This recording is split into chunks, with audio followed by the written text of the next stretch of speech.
Welcome back to Demystify Sci. I'm Shiloh. I'm Anastasia. Today we are talking about the ancient history of Turkey. We're talking the Garden of Eden, the Watchers, the Nephilim, the Anunnaki, the cross-continental handbag, and all of your favorite topics. But we're investigating it with a very careful, symbolic angle that teaches us about the origins of our own civilization.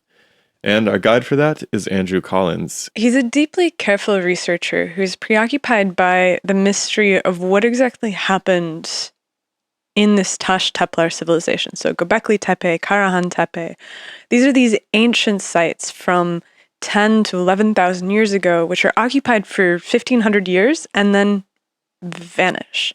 And Collins's point is that there is in these locations the first primordial evidence of a civilization that is watching the skies and creating these abstract notions of gods that are watching over them, which are then, over the course of many generations, transmuted into the conventional mythology of Adam and Eve, of the Garden of Eden, and the things that serve as the foundation for the biblical stories. And so we dive into it with him. He tells us all about Karahan Tepe, why it's such a weird site, why it's really different from Göbekli Tepe. We try to figure out where the missing history between the abandonment of the Tepes and the rise of the Sumerians might be, if there's some connection to Çatalhöyük and these other towns that are occurring at the same time in Western Turkey. And no matter how you cut it, there's a really interesting paradigm shift, which is turning over inside of these archaeological sciences. And that's what we love to do here at Demystify Sci. So one way that we're showcasing that is through our conference series, and we're putting on a really cool conference this summer in Portugal, which you can check out at demystifysci.com. We're going to bring together a bunch of academic cosmologists with a bunch of people who are thinking outside the box, folks like Eric Lerner, who you've probably heard of with The Big Bang Never Happened, or Alexander Unziker, or Gareth Samuel over at See the Pattern. We're bringing together people from all sides of this conversation, which is how we think that science should be done in the future. Bringing out as many perspectives as possible and seeing what shakes out. If our first conference is any indication of how this is going to go, it is going to be a fantastic weekend. This conference is a little bit longer. It is in a destination which is on the beach in Portugal and is going to be a really, really good time. So I hope we see you there. If coming to the conference is a little bit of a reach for you, that's totally okay. You can support the podcast by coming over to patreon.com/demystifysci and signing up to give us a couple dollars a month. What we do with those donations is we reinvest them directly back into the podcast. We use them to travel to go record live interviews. We use them to put on the conference. We use them to improve our settings. As anyone who's been with the podcast for a long time knows, this is probably iteration like 6 or 7 of the studio. And we're always getting a little bit better, and we can only get better by virtue of our patrons. So thank you to those who support us. To those of you who don't support us yet, patreon.com/demystifysci. And if you don't have any cash, that's fine. We are on Facebook, Discord, Twitter, Instagram, TikTok until it gets banned. Basically any place with a search bar, you can find us. I think we're on LinkedIn. I think that you can leave comments on Spotify now. There's also Apple reviews. Leave a review, leave a comment. Like, subscribe, basically connect with us any way you can. We love to hear from you. We love to know what you think. And enjoy the conversation with Andrew Collins. We'll see you next time. The scientific revolution starts now. The Demystify Sci podcast. Let us see in the dark. I think the reason why Karahan is important as opposed to Göbekli Tepe, which is obviously the most well-known of all of the so-called Tepeler sites, is because the architecture there is completely different.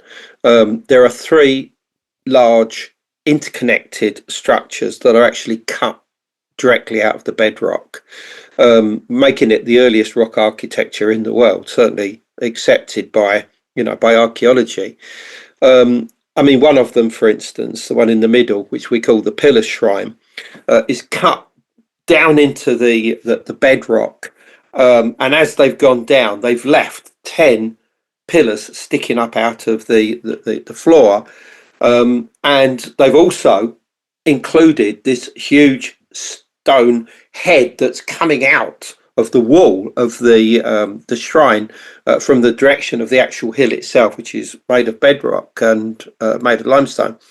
And I mean, all of this is done obviously with a preconceived idea of exactly what is going to come out. In other words, you've got to create these 10 pillars. You've got to create this huge, massive stone head, which is of a human, by the way, 3 times the size of a normal human head, on the end of a long serpentine neck. You've got an 11th pillar inside there as well, which has been manufactured outside and put into a slot, making 11 obviously in total. But the other interesting point about this particular shrine is that it actually resembles the head of a snake. I mean, I overlaid a local indigenous snake to the region, which we know was actually used by the people at Karahan Tepe. I mean, evidence of snake bones has been found there, and it's almost an exact match. So in other words, when you look down, you can overlay the head of this snake perfectly over the shape of the pillar shrine, which we think, by the way, actually had a roof.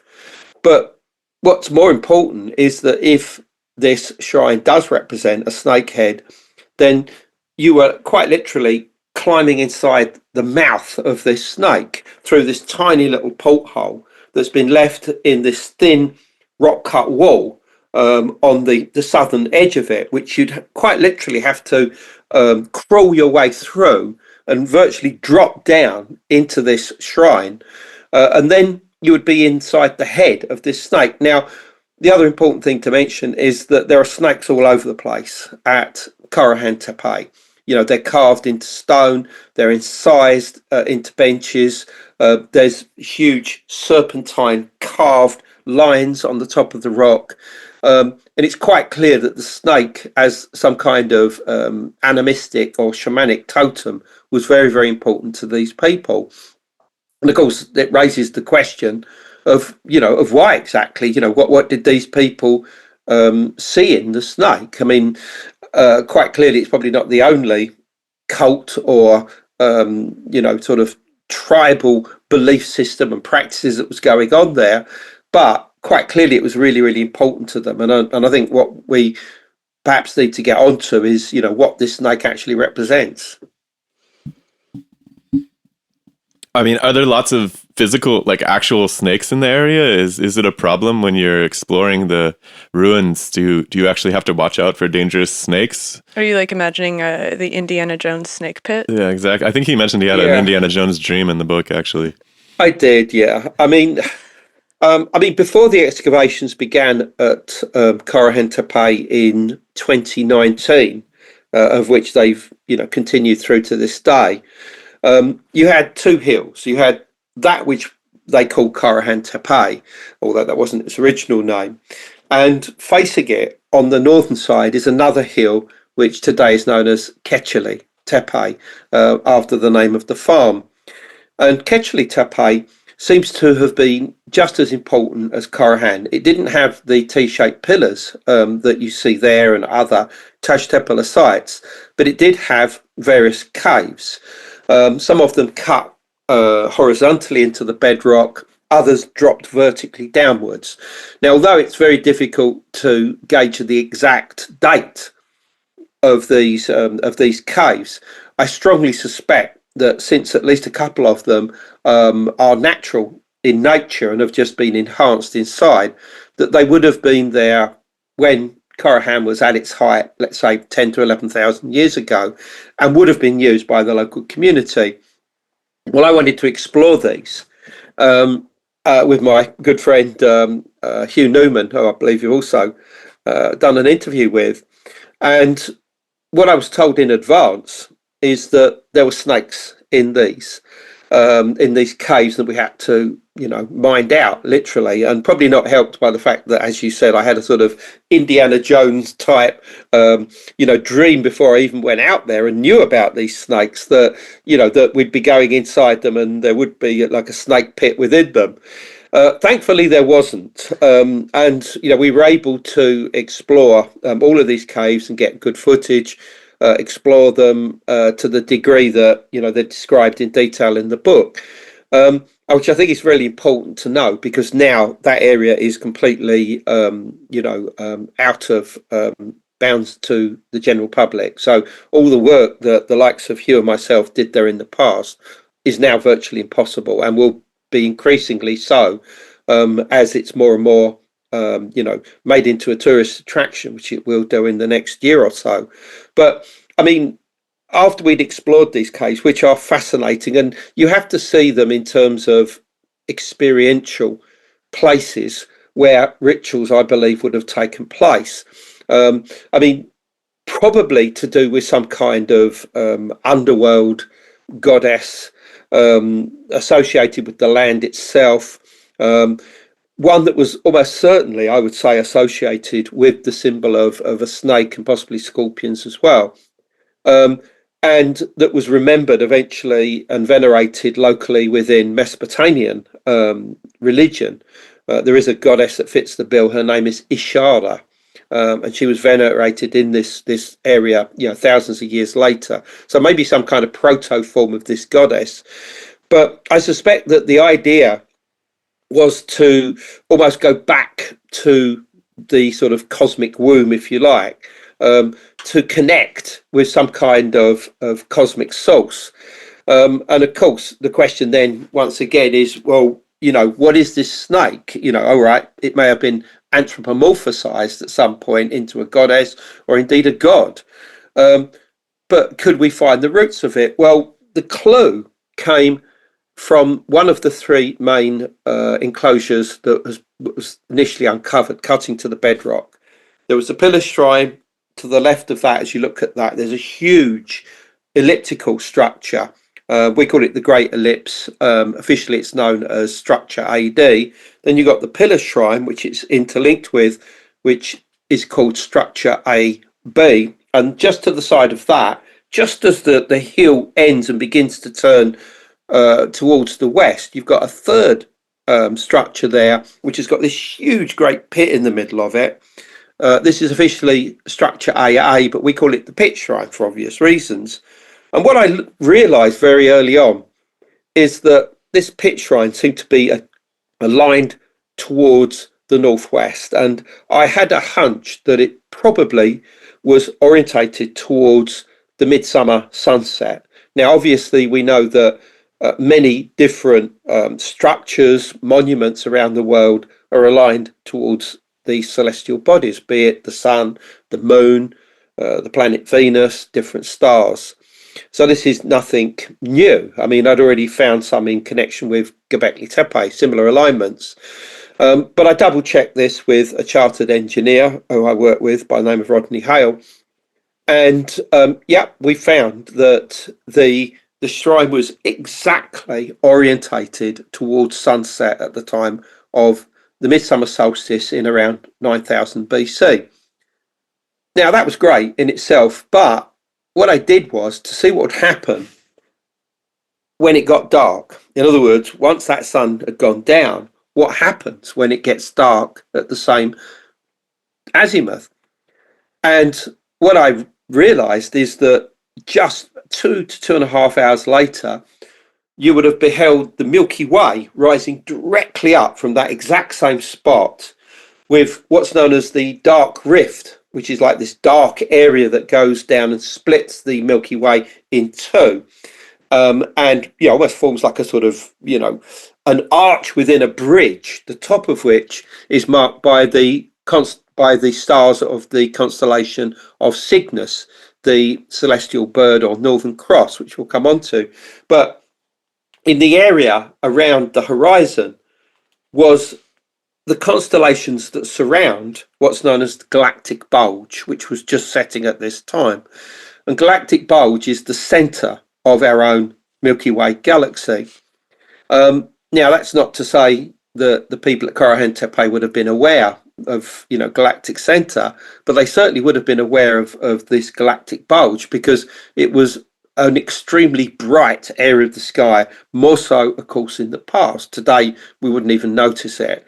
And because it's got the dark rift cutting through it, it looks like the head of a creature. And that creature, in many different ancient mythologies, is identified as a snake or a snake's head. And of course, once you realise that, you realise that the snake that these people were interested in was the Milky Way itself. And again, if you look in the mythologies of religions and cultures, traditions all over the world, the Milky Way was seen as a world encircling snake, obviously with its head in the area of the galactic bulge, which, by the way, the constellations around it are Sagittarius, but also, more importantly, Scorpius, which, although we know in terms of a scorpion, in various ancient cultures of the past, it was seen as a snake, particularly in North America, for instance. Indeed, you're probably aware, obviously, of Serpent Mound in Adams County, Ohio. Well, that has been interpreted as a form of Scorpius, in the guise of a cosmic snake, basically. So, and also the other constellation right on that exact position is Ophiuchus, which means the serpent bearer or the serpent holder or the snake charmer. And it holds in its hand as a sky figure a snake known as Serpens, which is formed of stars that come out either side of that particular sky figure. So you've got a lot of snake imagery here anyway, and I think that this is part of this memory of the importance of this cosmic snake seen in terms of the Milky Way with its head as the galactic bulge itself. Is this the oldest representation of a snake that we know of? I mean, it's obviously the oldest stone structure, right? But are there any etchings or depictions of snake that predate this? Yes, there is. In Africa, the San people to this day venerate a shrine. I can't remember exactly where it is at the moment. That is thought to be as much as 70,000 years old, and that has within it like a natural feature that has been interpreted in terms of a snake. And because ritual activity is known to have gone on there for at least 70,000 years, it looks like something similar has been occurring there, as far as veneration, of a serpentine nature, probably for that whole length of time. So, no, it's not unique. But I think what's unique about what's going on at Karahan is that we can link this with something happening in the sky, not just during the time frame of Karahan Tepe, but quite clearly, if you have these similar traditions all the way around the world, not only in the Eurasian continent, but also in the Americas. I mean, not just in North America, but in Central America and in South America, all of which see snakes in connection with the Milky Way, with its spirit, if you like, its active spirit in the area of the galactic bulge. I think we have to start looking at the possibility that we're dealing with a tradition here that's probably older than the end of the last ice age, which is when the Beringia land bridge was sunk, cutting off, in theory, the Eurasian continent from the Americas, permanently. So in other words, if you've got these traditions in North America, and you've also got them right the way across the Eurasian continent from Greece to Turkey, to Mesopotamia to India, to other parts of the Eurasian continent, and you have similar ideas in the Americas, the chances are that there is a common source, and that is clearly probably older than Göbekli Tepe and Karahan Tepe, which go back, their earliest probably about 12,000 years. And there's something also really primal and dangerous about snakes. Like I remember reading this study about even chimps are terrified of snakes. Like they throw these fake snakes into a pit with a bunch of chimps, like at the zoo or something. They'll all run around, and there's a a behavioral theory that the origin of curse words, right, in humanity, right, like when you drop like you spill something in the kitchen and you're just like, oh damn it, like that same area of the brain that's activated is the same area that's elicited in the chimp's brain when they see a snake or something. And so there's something really primal about, like, even linguistically, the snake could have been one of the earliest symbols that humans used to identify the sounds from the voice with an actual object in the world, because snakes are dangerous, and it's worth pointing one out if you're with a group of people. So I wonder, when it comes to comparative mythology, it's always very difficult to separate out whether an idea had a common root, or whether everybody just came up with the same idea because it's a very useful idea, and so isolated cultures might arrive at that same feature together. Do you have a way in which you've tried to untangle those two possibilities? Yeah. I mean, that could easily be so, or certainly in certain parts of the world. But I think we have to say to yourself, why was the snake so important? Why would you even identify the Milky Way with it? Well, of course, the Milky Way is like a ring or band around us, which is the edge of our own Milky Way galaxy. So it does look serpentine in nature. In other words, the body of something extremely long. So the idea that they may have independently created that, that's an idea. But the fact that you've definitely got these ideas at Karahan, at least 11,000 years ago, does suggest that these ideas could easily be part of a cosmogony or cosmology that is much, much older. And I'll tell you for why. Because if you look at Göbekli Tepe, the most famous of its pillars is number 43, otherwise known as the Vulture stone. And it's a huge, great stone with a big head. What I mean by head is like a flat T-shaped head and a stem. And it's covered in imagery that begs interpretation. You have a huge vulture, with on the wing of which is like this ball. Now, some of my colleagues want to see that as the sun. I don't think so at all, because in Anatolian prehistory, that symbol is very specifically reserved for the human soul, an abstract form of the human soul.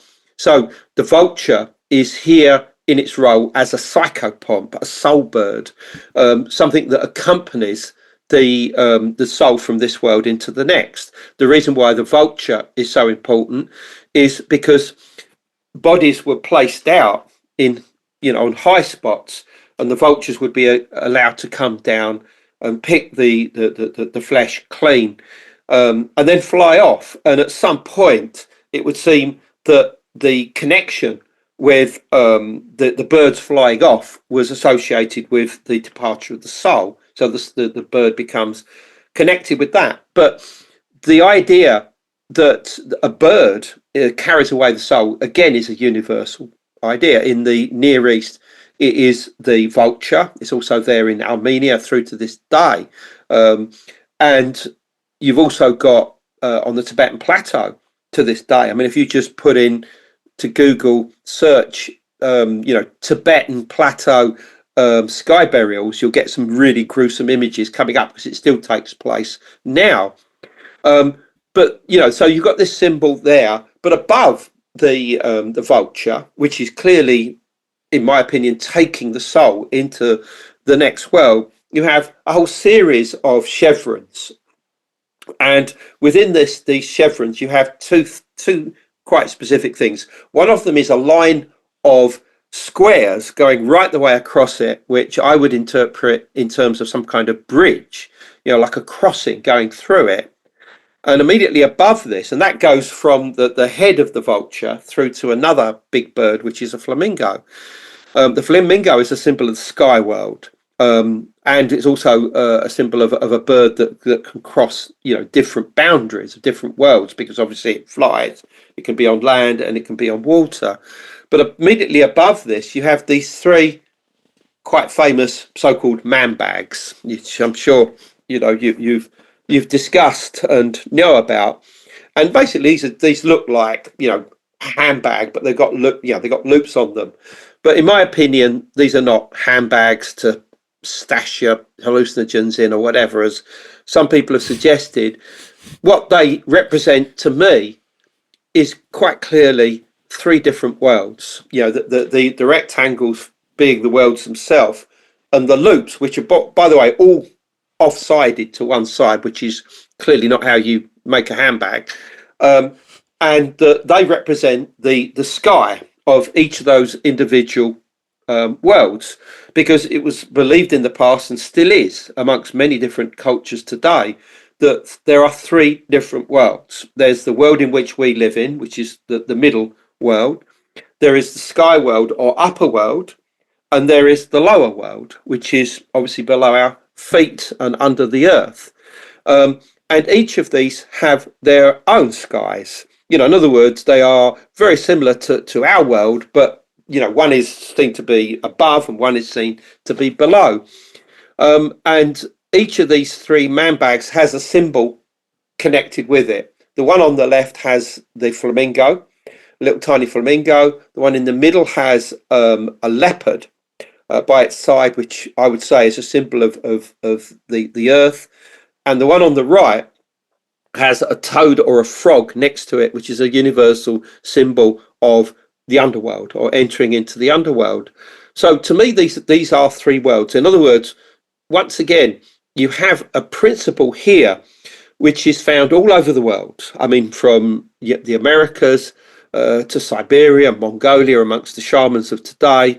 It's there within Hindu tradition, you know, the beliefs and practices. Those three worlds are believed to this day within Hinduism. They're also present, let's say, within the religion of Yazidism, which is a non-Islamic, non-monotheistic religion that exists to this day in the Near East, not so much in Anatolia, but in Syria, in Iraq, and in Armenia. They also believe in the three worlds. So you have these three worlds, but what is the chevrons around it? Well, in my opinion, they represent what's known as the cosmic ocean. Again, a universal principle around the world. It was believed that our universe emerged out of this primeval sea, this primeval or cosmic ocean. Some people call it the primeval chaos, the primeval void, and that everything emerged out of that. And it was seen by many cultures, again, in Hinduism today, it's still very, very important, as the beginning of everything. And that from this, either an egg or a pearl or the first land rose up out of this primeval sea. And from this, everything else, you know, was made, you know, the vault of the sky, our world, the sky world, the lower world. So these are all universal principles once again. And if you just saw one in isolation, let's say the veneration of a snake, which we'll come back to as well, because I mean, I think we need to understand why the snake was so important. But all of these different ideas are universal. And I think that this tells us that we are probably looking at some kind of common origin for all of this, and migrations of people across vast distances, crossing not only the Eurasia, but also going into the Americas and, you know, going down into Central and South America as well. So with the symbolism of the snake and the symbolism of the vulture and the flamingo, like some of these are clearly symbols that arise from the environment where these structures are being built. And we're dating them to about 11,000 years ago, but there's cave paintings in Europe that precede them. And the cave paintings in Europe, from everything that I've seen, I think that there's some debate, but let's say 40 to 30,000 years ago. And they seem to be discrete depictions of the nature around them. Like, they don't necessarily seem allegorical in the same way that the descriptions that you're making here appear to be. And so the question, I guess, in this is Do you think that there's a continuum from this directly representational culture that appears in the cave paintings of Europe, that then by the time that the Taş Tepeler are building their caves has now emerged into a metaphorical structure, or do you think that they're different groups entirely? Like, how do you connect these two? Yeah, I mean, well, you're right about the ages. Obviously, for Europe, the earliest, cave art, certainly as far as modern humans is concerned, anatomical modern humans, probably goes back to about 35,000 years. But obviously, even before that, the Neanderthals, were making their own depictions in caves. You've got images of seals, for instance, in one cave. So we know that the Neanderthals were doing it as well. But of course, all of this was happening during the last ice age. And much of the imagery that's been associated with the cave art has been connected with hunting and hunting rituals. So in other words, you are creating an environment around you that is idealistic in the sense that, you draw certain types of creatures, let's say mammoths, and you would connect with that and try and link yourself with the herds and do the rituals to try and link yourself with that herd so that maybe you can take one of those mammoths down and it would supply you with food and everything you needed for the next year or whatever. That's fine, but as I said, all of this is happening at the time of the last ice age, where you would have spent a hell of a lot of time inside caves. Quite clearly, it would have been very, very cold in the northern hemisphere. But what you've got with Taş Tepeler, firstly, obviously, you're dealing with high relief, basically, for the most part, including 3D imagery, which was quite unique. I mean, there was only one particular culture that used this, and this was the Solutreans in Europe. They existed from about 20,000 down to about 15,000 years ago, and they are the first ones that we know definitely carved in stone. I mean, animals on rocks and even on standing stones. I mean, I talk all about this in one of my books.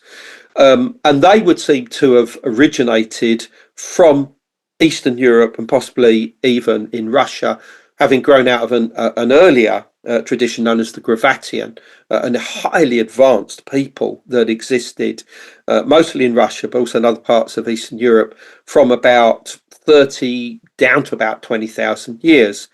So what's going on with Taş Tepeler? Why is this any different? Well, I think that we have to introduce a factor which is incredibly important to the development of Taş Tepeler, and that is the fact that this occurs immediately after the 1200-year period known as the Younger Dryas. And the Younger Dryas is itself a mini ice age that devastated the Northern Hemisphere, but there is much evidence today that it was triggered by some kind of cosmic event, possibly the fragmentation of an already fragment of a comet that entered into the atmosphere, broke up into thousands of pieces and exploded, possibly even before actual impact, to create what's known as air bursts across the Northern Hemisphere, from North America through into Europe, through into the Near East, and creating a nuclear winter, a period of darkness, which would have lowered the temperature. It would have affected the ocean currents, possibly through the melting of the ice sheets in North America. And there would appear to have been wildfires that raged possibly for dozens, if not hundreds of years, with further events taking place, further cosmic events, it would seem, certainly for about 300 years. So this would have been a terrible time to have lived. And Göbekli Tepe is created immediately after this Younger Dryas ceases. Very abruptly, by the way, certainly within one generation. Some people have suggested, within a decade. And that in itself is a mystery why it ended so quickly. But can I so interrupt you've you really got quick? people here. Sorry. Go I on, was going of to say, course. so how do you date something to be within a decade so long ago? But you're dealing with ice cores for the most part, but you're also talking about the sediments from lakes, the sediments from also stalagmites inside caves will record information and data relating to the atmosphere and the environment. So these can all be pretty well dated, and it's obvious that the Younger Dryas, ended very abruptly. And as I said, obviously it's speculation as to how abruptly, but certainly within a generation. And you can see that from the changes of the types of trees. That you go from from a tundra to a more deciduous style of tree within a generation. So something happened during that time. I don't think it was just a case of the sun suddenly came out. I mean, something else was going on at this time. Obviously, I've spoken to to those that have studied the Younger Dryas, and they all agreed that something happened, and it could have been another cataclysm, but I don't think it was caused by a comet. It could have related to a coronal mass ejection from the sun. That is something that we fear right now. I mean, it could happen at any time. A huge plasma burst coming from the sun, sustained, could knock out all of our, digital electrics, everything, basically. But in the past, it's possible that something like that did occur.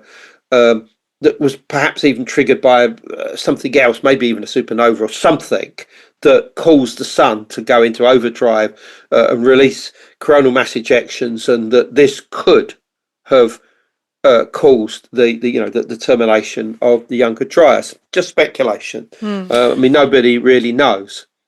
I mean, one thing that I want to sort of set the stage here is to get a sense of what this place was like back then, because it seems, I mean, somebody who knows nothing Arid, about to this say the really. least. What's that? I said it seems arid at this point. Yeah, to say yeah. the least. Obviously, is a really rugged place to live today. And when we think about the birthplaces of civilization, and I don't even know if you want to use the word civilization for these peoples or how you treat that, but it seems like they're usually around bodies of water, or we think about them in river valleys, things like this. But it seems like this establishment is up on these hills. It's kind of difficult to get to, perhaps. There's no evidence, I don't believe, of agriculture either. And so I'm just really trying to understand who these people were and what brought them together in this strange place. Like if it was, things like Jericho maybe make more sense to me because they're by the sea-ish, sort of, or at least by these large bodies of water. The Nile Delta, of course, makes some sense. The Tigris and Euphrates mouth down by the sea makes sense. Can you help me paint a picture of what the world was like for these people and what you think brought them together of all places on Earth? Yeah. One of my favorite Well, one of my favorite hobbies is to look at maps, topographic maps of places, and to see ancient seafloors and ancient seabeds. And I'm like, there's a lot of these large flattened areas that look like they must have been either alluvial plains or some kind of bodies of water around Karahan Tepe. Not necessarily directly next to it, though I will say that there's this really interesting channel that's carved into the mountains to the west of Karahan Tepe that does kind of look like it could have been a river of some kind. Well, if you're talking about the area of Tepeler, you'd have had what we call the Haram Plain. This is this vast, flat and fertile area. This is right in the center of all of these enclosures and these different structures which encircle the Haram Plain. They're all, as you quite rightly said, on high places, but you've also got obviously water channels. You've got the Euphrates River passing through the area and the various branches of that, and the most fertile part of it all is what is today the city of Shanlurfa. And this is right on the edge, the northwestern edge of the Haran Plain. And it has water coming into it from various different tributaries of streams and brooks, some of which are rising up quite literally from springs, actually at the location itself. They're known today as the Pools of Abraham. They're at a site called Balikli Gal, which is the oldest site in the whole of Shanlurfa, which, by the way, its ancient names were Urfa, and in the Bible it's known as Edessa. And this unquestionably would have been the central focus of the Tash Tepeler. We know that there was actually a community, a Tash Tepeler community there, because they've discovered evidence of T-shaped pillars, enclosures, right by the Pools of Abraham, and they also found this, which is Urfa Man, okay, which is a 6.5 feet tall human statue, arguably the oldest human statue in the world. It dates to 11,000 years, and it is something which is almost unique. I mean, recently another big statue was discovered, even larger than this, at Karahan Tepe, which we can talk about. But there was something big and major going on in Shanlurfa. This, in my opinion, was the centre of it all.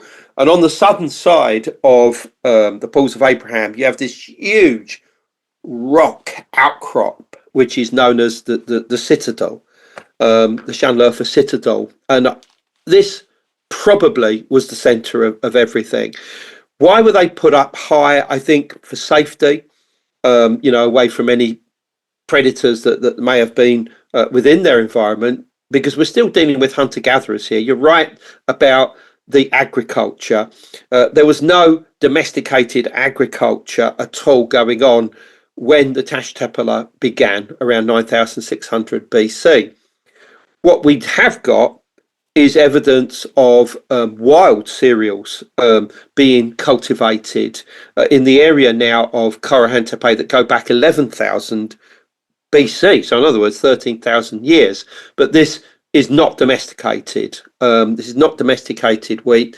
That doesn't come in until around 8,000 to 8,500 BC in this very area. And in fact, the domesticated wheat that we use today for everything from bread to cakes to pasta, to beer, the DNA can be traced back to a wild form of wheat called einkorn, which grew within sight of Göbekli Tepe, a place called Karaja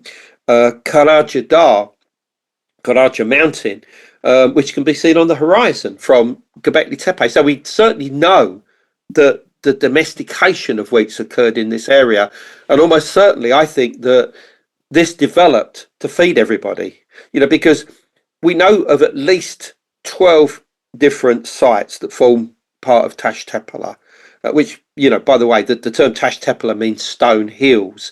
The stone because these people, built in stone and carved in stone, the hills being these tepes, these huge occupational mounds, which can be, 300 yards across, possibly even more, and as much as 100 feet tall, within which all of the structures are located, like a layer cake of activity, basically. When you build one on the bedrock, then when you've had enough of that, you would fill it in, build another one to its side, or eventually build on top of that and build on top of that and build on top of that. So you'd create layer cakes of activity that would be, not hundreds, but arguably thousands of years of occupation. So that's what Tash Tepeler means. And all of these seem to be focused around the Haran Plain. And I think because eventually this would be used for the domestication of wheat. But initially, we are dealing with hunter-gatherers. Who were these people? Well, I think that they're a mixture of at least 3 or 4 different human groups. You probably got the indigenous peoples themselves, some of which would have been mountain dwellers, the so-called Zazian peoples that would have occupied the Zagros mountains to the east and the Taurus mountains to the north.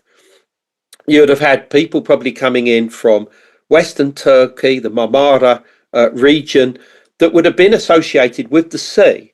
Almost certainly they would have been seafarers, because we know that people were making the journey from the Turkish coast and probably other parts of the Near East to Cyprus as early as 11,000 BC, creating permanent communities there. So this wouldn't have just been, the odd boat here and there.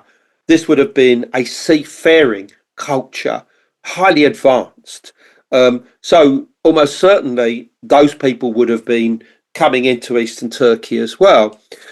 Plus, you've got what I would see as the X factor, and those are the people that I see in terms of the prime movers behind Tash Tepeler. And I think that they're coming down from the Russian steppe, either via the Zagros Mountains or via the Caucasus Mountains between the Caspian Sea and the Black Sea. And they're arriving initially in eastern Anatolia, modern-day Turkey, around Lake Van, which is this huge inland sea. And they're setting up their sites around the Tigris River. And some of these are as much as 10,500 BC. And there are elements in these that are clearly the precursors of the Tash Tepeler, because what happens is that these people then go west onto the Euphrates, and that's where the Tash Tepeler sites are all to be found to this day. So in other words, what was created under the name Tash Tepeler is a cosmopolitan society. Oh, and of course, that's forgetting the people that are coming up from the south through the Levant, the so-called Natufian peoples, and they stretched all the way from Anatolia all the way down into Egypt. One of their sites is a place called Helwan, which was within sight of the Great Pyramid, basically, and this was a thriving community at the time of Tash Tepeler, and we know that there was communication, whether it be direct or indirect, between Helwan and Şanlıurfa, because the same tools, the same, flint or chert tools that are found as at Tash Tepeler sites are also found at Helwan in Egypt, in particular one known as the Helwan Point, something that was noticed by the discoverer of Göbekli Tepe, Klaus Schmidt, famous German archaeologist who sadly died in 2014. But he wrote a whole paper showing the relationship between Helwan and what we now see as the Tash Tepeler sites in the area of Şanlıurfa. So it's like a crossroads kind of situation. It seems like it's like a fertile cross. It's like a natural garden that, will sustain some population. Yeah. We haven't put a number on the population, but it sustains some population, and it's kind of I would assume in some sort of trade or crossroads or interaction zone between all of these different peoples. Yeah. The other factor here, which we not even mentioned, of course, is the Silk Road. The Silk Road comes right through to the area of where these very early pre-pottery Neolithic or very late Paleolithic sites all around the Tigris. Mardin, for instance, is the central city of this region, and there's a map inside the museum that shows the route of the Silk Road all the way from China, right the way across Central Asia, right the way down into Southwest Asia, right the way, virtually to that door of that museum. And this is just certainly in a car, just a 2 or 3 hours journey from the Tash Tepeler sites. I had no idea that the Silk Road went back that far. Yeah, absolutely. Yeah. The thing is, we call it the Silk Road. Obviously, it wasn't silk that was being transported necessarily 11,000 years ago, it would have been exotic materials. And the most obvious exotic materials is different types of minerals and crystals that would have been used to make tools, or possibly for use for ritual purposes. And I mean, already they're beginning to find at Karahan Tepe different semi-precious stones, some of which come from Iran. Now, Iran is part of the route that you would take to reach Anatolia. So, almost certainly you had connections with Iran, and I'm saying that you probably would have had connections beyond that into Central Asia, where you have, precious stones like lapis lazuli, the beautiful blue lapis lazuli, comes from Afghanistan. That's obviously what we're looking for at places like Karahan or Göbekli or any of these sites, because that would show either direct or indirect trade going as far east as Central Asia. And if you're in that area, the journey could continue through the Khyber Pass into India, into the Indian subcontinent. Have you looked at the Oxus River Valley at all? We had a really interesting conversation with a UCLA professor. Yes. I mean, that's the other area that, of course, you can get into to India, via the areas on the southern part of the Silk Road, going down through the Karakum Mountains into India. So I would say, and again, this is speculation, but I mean, a lot of people have talked about the relationship between Tash Tepeler, carved imagery, the enclosures, and Hinduism. Particularly, obviously Buddhism as well, but particularly Hinduism, some of its earliest forms. And, people have said, look, just look at our temples, the way they're laid out and everything. There's going to be some kind of cross-cultural connection that's going to go back probably to the Indus Valley civilization, which we know definitely goes back to 3000 BC, although various accounts have been written suggesting it's 6,000 BC. And this in itself would have had contact with Mesopotamia. I know this is not the age of Karahan Tepe, which ends around 8,000 BC, but we're getting back that far. I mean, we certainly know that lapis lazuli was mined as early as 9,000 years ago. That'd be 7,000 BC, and that's recorded facts. I mean, almost certainly that wasn't the beginning of any mining going on. So these are the sort of telltale signs that you would look for to see this cross-cultural contact. So I'm pretty certain that Tash Tepeler is also being influenced by people's coming in along that Silk Road. And in terms of the artifacts and remnants that have been discovered in Gobekli Tepe and Karahan Tepe and the other tepes, is there solid, are there artifacts that appear to come from different places? Because I know that the tepes are buried and there's rubble from pottery and rocks and human remains and bones and everything else, but is there also these anomalous artifacts that you're like, well, this clearly had to come from somewhere that was, thousands of miles away, couldn't have gotten here otherwise? Not really, I'll be honest. Not yet. I mean, I appreciate that. There is definitely minerals. There's that have come, as I said, as far as Iran, certainly Western Turkey, but also a lot coming up from the Levant. In other words, what is current day Lebanon, Syria, Israel, Palestinian territories, Jordan. And so there would have unquestionably been trading going on. As I said, whether it's direct or indirect is speculation.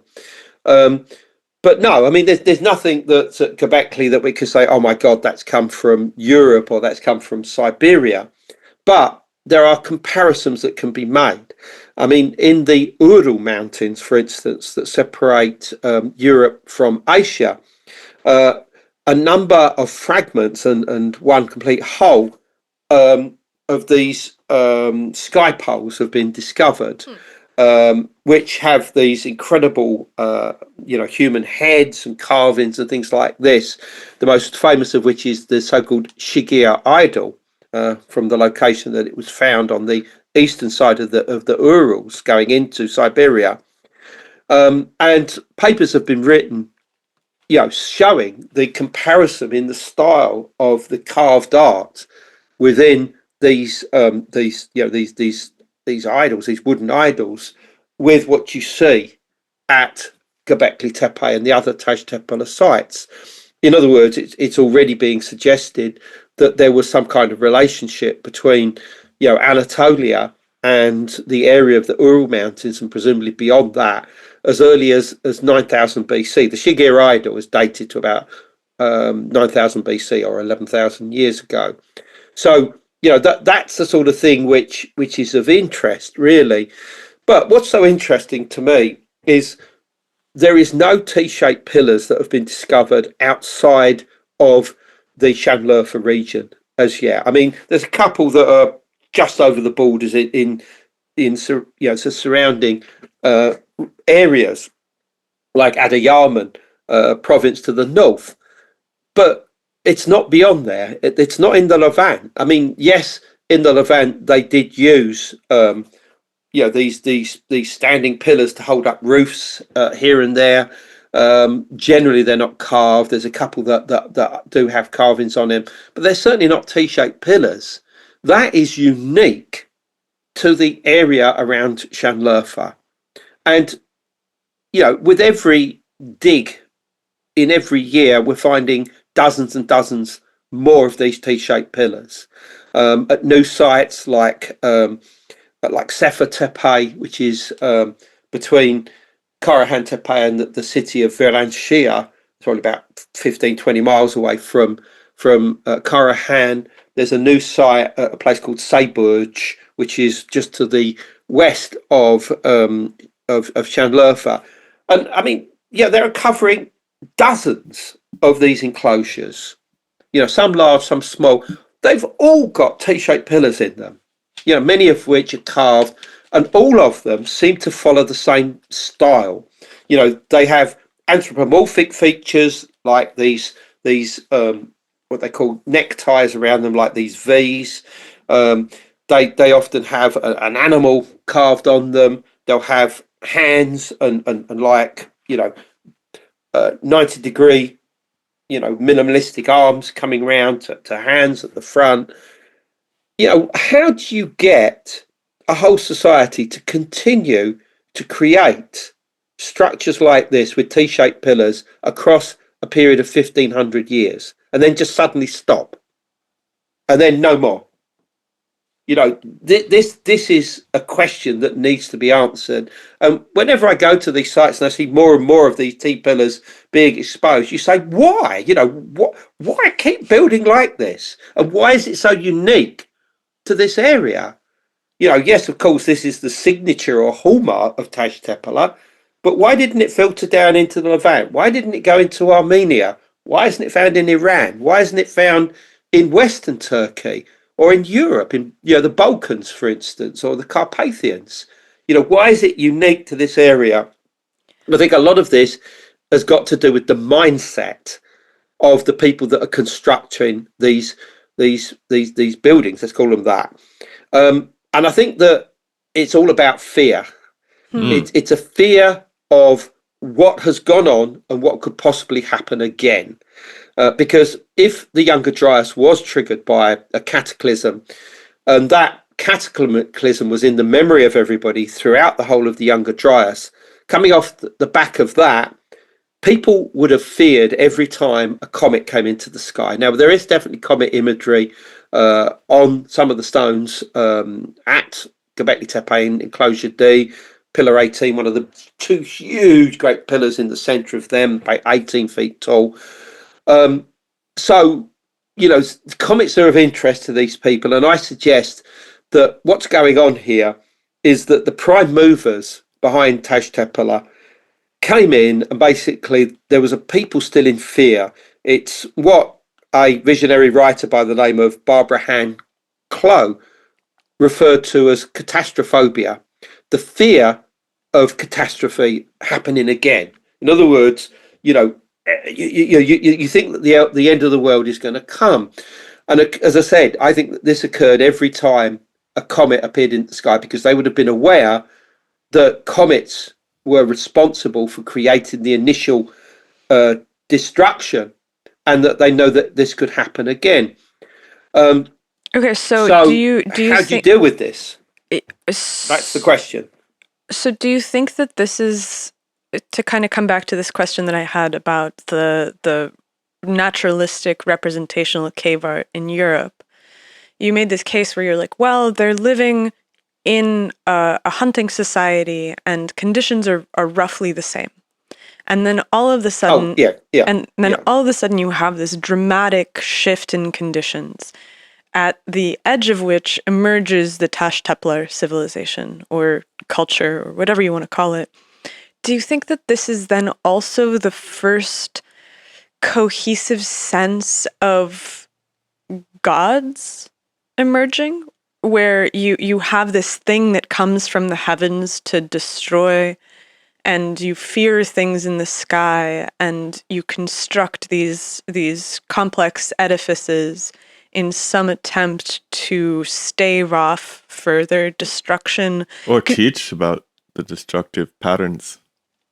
Yeah, because you make this case early in the book where you're like, this imagery of the serpent is something that is then carried forward and emerges again in the Bible as the serpent in the Garden of Eden. And so I'm like, is it too much of a claim to say that this is the first place where this sort of representation of the sky gods starts to emerge? I think that it's one of the first places where you get a codification of these ideas, a cohesive picture emerging for the first time, because obviously we've skirted around the idea of whether Tepeler is a civilization or a culture, and I'm sure if you'd ask the archaeologists there, they'll say it's a culture because they want to play it down. But if you ask the Minister of Culture and Tourism in Turkey, they're going to call it a civilization, no question. And, you know, if you look up the terms for a civilization, you're getting very, very close to what Tepeler is. The only thing that's missing is a cohesive written language of communication.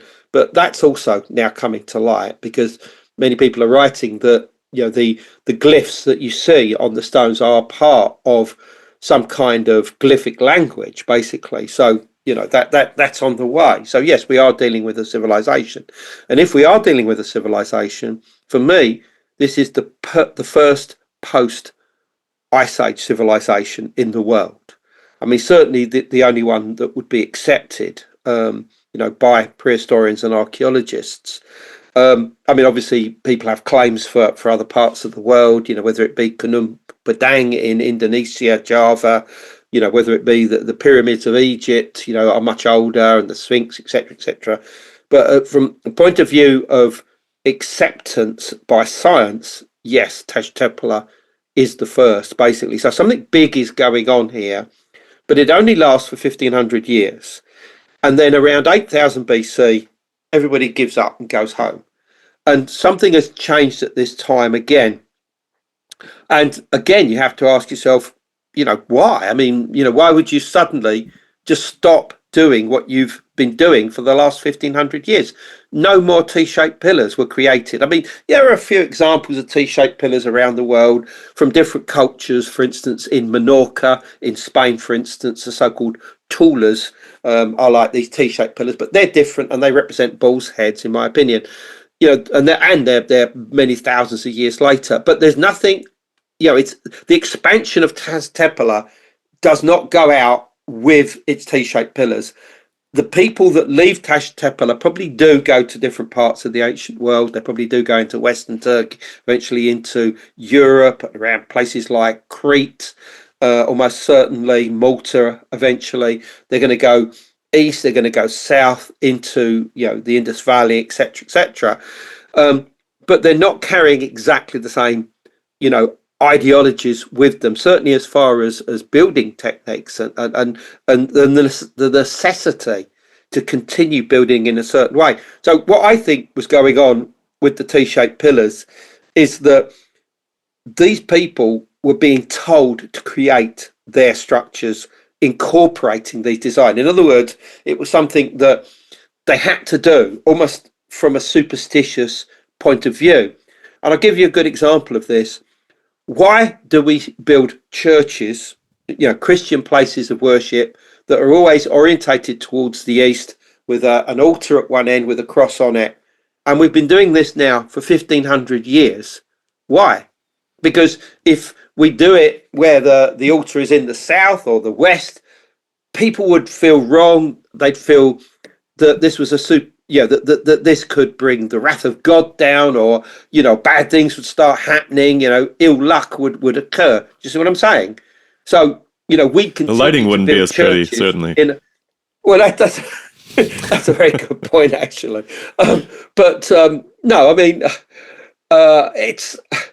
There is a certain amount of superstition behind most things that we do. And I think that that's what was going on. And I think come, let's say 8000 BC, and obviously it wasn't on that date on the dot, but again, something else changed. Just like the beginning of Tash Tepeler, something happened at the end of it. And we have to start looking at what could that possibly be. I don't think it was a case of people just turned around one day and said, well, why are we doing this? Why are we making these structures with T-shaped pillars? Let's not bother to do it anymore. We'll just go off and do our own thing. I don't think it's as simple as that. I mean, maybe there's an element of that, but I get the feeling there's something else that occurred around that time. And if I had to put my finger on it from an intuitive point of view, so this is not scientific evidence, I would say it was another catastrophe, but it may have been a natural one, possibly some kind of plague or something like that. Something went through the whole culture that not only destroyed many of the population, but made it so that they felt what they were doing now was wrong, and that they should change their ways and do something else, and leave this area as well, basically. I mean, it certainly seems like a dark age of sorts, right? That's always, since I first started reading about Göbekli Tepe, and then, of course, trying to tie it to what happened in Mesopotamia much later, there's this really interesting dark period in between those two. And so trying to reconstruct a story of why there's just 3,000 years of not much, at least architecturally, happening in between those has always perplexed me. Like, what happened? I mean, and we've seen that, we have had our own dark ages, right? After the Roman Empire sort of dissolved into what became European, what would you call it? Christian hegemony. There are these periods that seem to cycle through naturally in civilization. It's very hard to tie them to a single event. Like, you could definitely point to disease at the end. Like, there's endless books written about why the Roman Empire fell apart, right? But nobody can really agree on any one particular thing that caused it. It's sort of this constellation of a lot of misfortune, which led to this transition in society.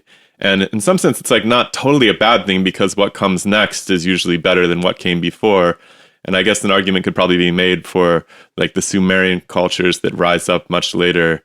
I am curious, like, if you see a direct line between these peoples and the Mesopotamian peoples that come up, because, man, the Sumerians are just absolutely mind-bendingly weird people. They're a language isolate.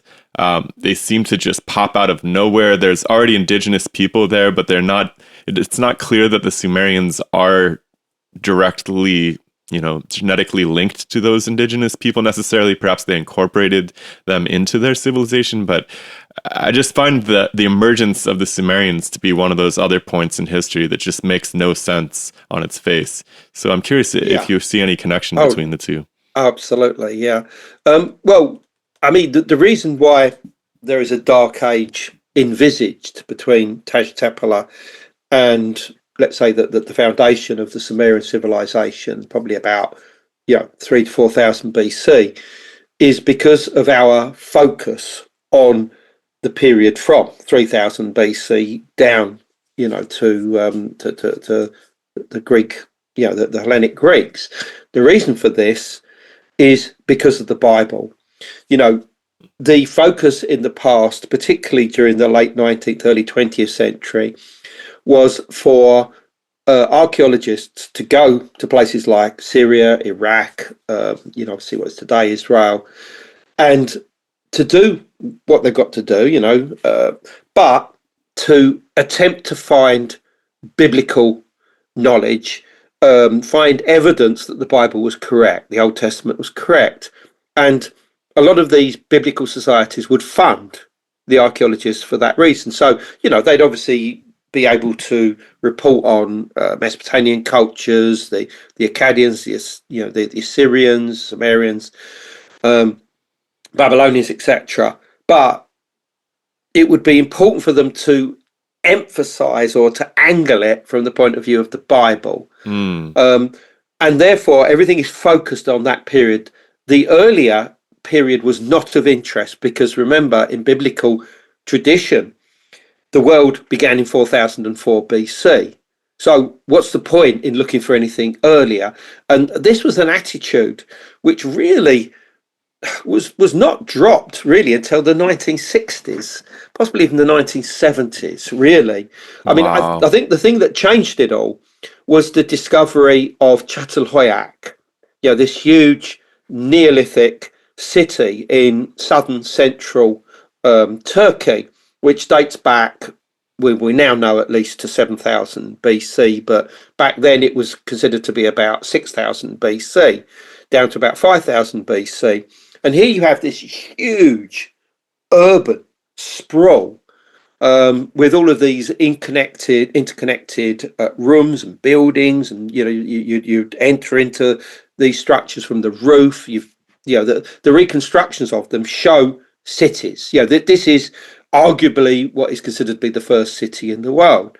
And the archaeologist behind this was a British guy called James Mellart. And once people started to see this, they thought, well, hold on, this is at least 2,000 years before, the Bible tells us that Adam and Eve lived. So what's going on here? Clearly, things were going on prior to 3000 or 4000 BC. That was the dynamic shift that occurred. And of course, after that, everything started getting pushed back.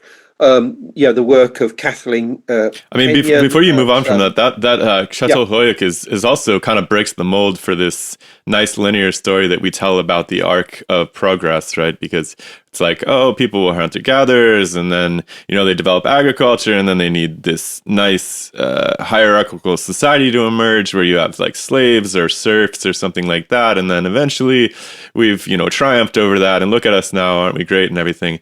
But the Çatalhöyük people didn't have an organized hierarchy that's evident, right? There's no like central plaza or like a palace, or it's a very strange piece of history that's kind of out of place. It's almost this. It's not really, because although that was seen in isolation back in the 60s, a number of other occupational mounds have been investigated since then. The most important, I think, in that region, let's say central Turkey, is Göbekli Hoyak. Now, this is at the southern edge of Cappadocia, famous for all of its fairy chimneys and beautiful lunar-like landscapes and underground cities, of course. And Göbekli Hoyak, the date for that is, again, it's a similar urban development, and almost certainly the precursor of Çatalhöyük. That's now known to go back to 9000 BC. So that makes it contemporary with the Tepeler sites. Again, you don't see any T-shaped pillars here, but what you have got are elements that are clearly similar with Tepeler, including terrazzo floors. Terrazzo is like an early form of concrete, if you like, made of lime mortar. And you have terrazzo floors at Shikli Hoyak, just in the same way that you have them at Göbekli Tepe or at Şanlıurfa with the Taş Tepeler site there. They found some evidence of them now at Karahan Tepe. And this was a style that was certainly created by about 8,500 BC, arguably as early as 9,000. So it's unlikely that the people of Ashikli Hoyak, who, by the way, their biggest claim to fame is creating the most beautiful objects out of obsidian, volcanic glass, not only stone tools, but also things like bangles. I mean, look up, bangle, obsidian, or Shikli Hoyak. I mean, it's just extraordinary. It could have been made on a modern day lathe. It's only fragments of it, but you can see how incredible it was. Plus, you have other firsts there. You have the most beautiful stone beads that were being made there that are huge, about that size, that are longitudinally pierced by something, presumably an incredibly small, crystal that's even harder than the stones that were used, including agates, which are pretty hard minerals on the Moa scale. I mean, plus, as I said, they were creating the earliest urban environments. So that's the link. But I think that this is all very well, but how did people remember Taş Tepeler? Because if we are looking at Sumerian or Mesopotamian civilizations, were they aware of their own heritage, their own ancestry? Well, the answer to that is an unquestionable yes, because they point towards the mountains, towards the north and towards the northeast as the place where their ancestors came from, the place of the gods. And of course, we know that the main name that they gave for their gods was Annunaki. And this is actually a late Babylonian term for the original name that they gave to them, which was the Anuna. And the Anuna is a Sumerian term, the original Sumerian term, and it can be basically broken down, the different components into of the sky or possessive or those of the sky. And although some people might want to see this as evidence of space beings coming down here, that went to South Africa and mined the gold and took it off planet. To me, this is a memory of people with knowledge of the sky. They didn't come from the sky. It's a knowledge of astronomers, astrology, cosmology, the movements of the celestial bodies, which I think is part of this knowledge that is incoming with the prime movers of Taş Tepeler, almost certainly coming in, I'd say, from the north and from the east into the area of southeastern and eastern Turkey. They're bringing this knowledge. They're the ones that have the knowledge. They're shamans. They're into animism, but they're bringing with them this association of the sky with sky figures, and that would have included the knowledge of the Milky Way, the different constellations, the different stars, star groups, etc., and how each of them have their own stories. And I think that this is something that was important that they were bringing to the table.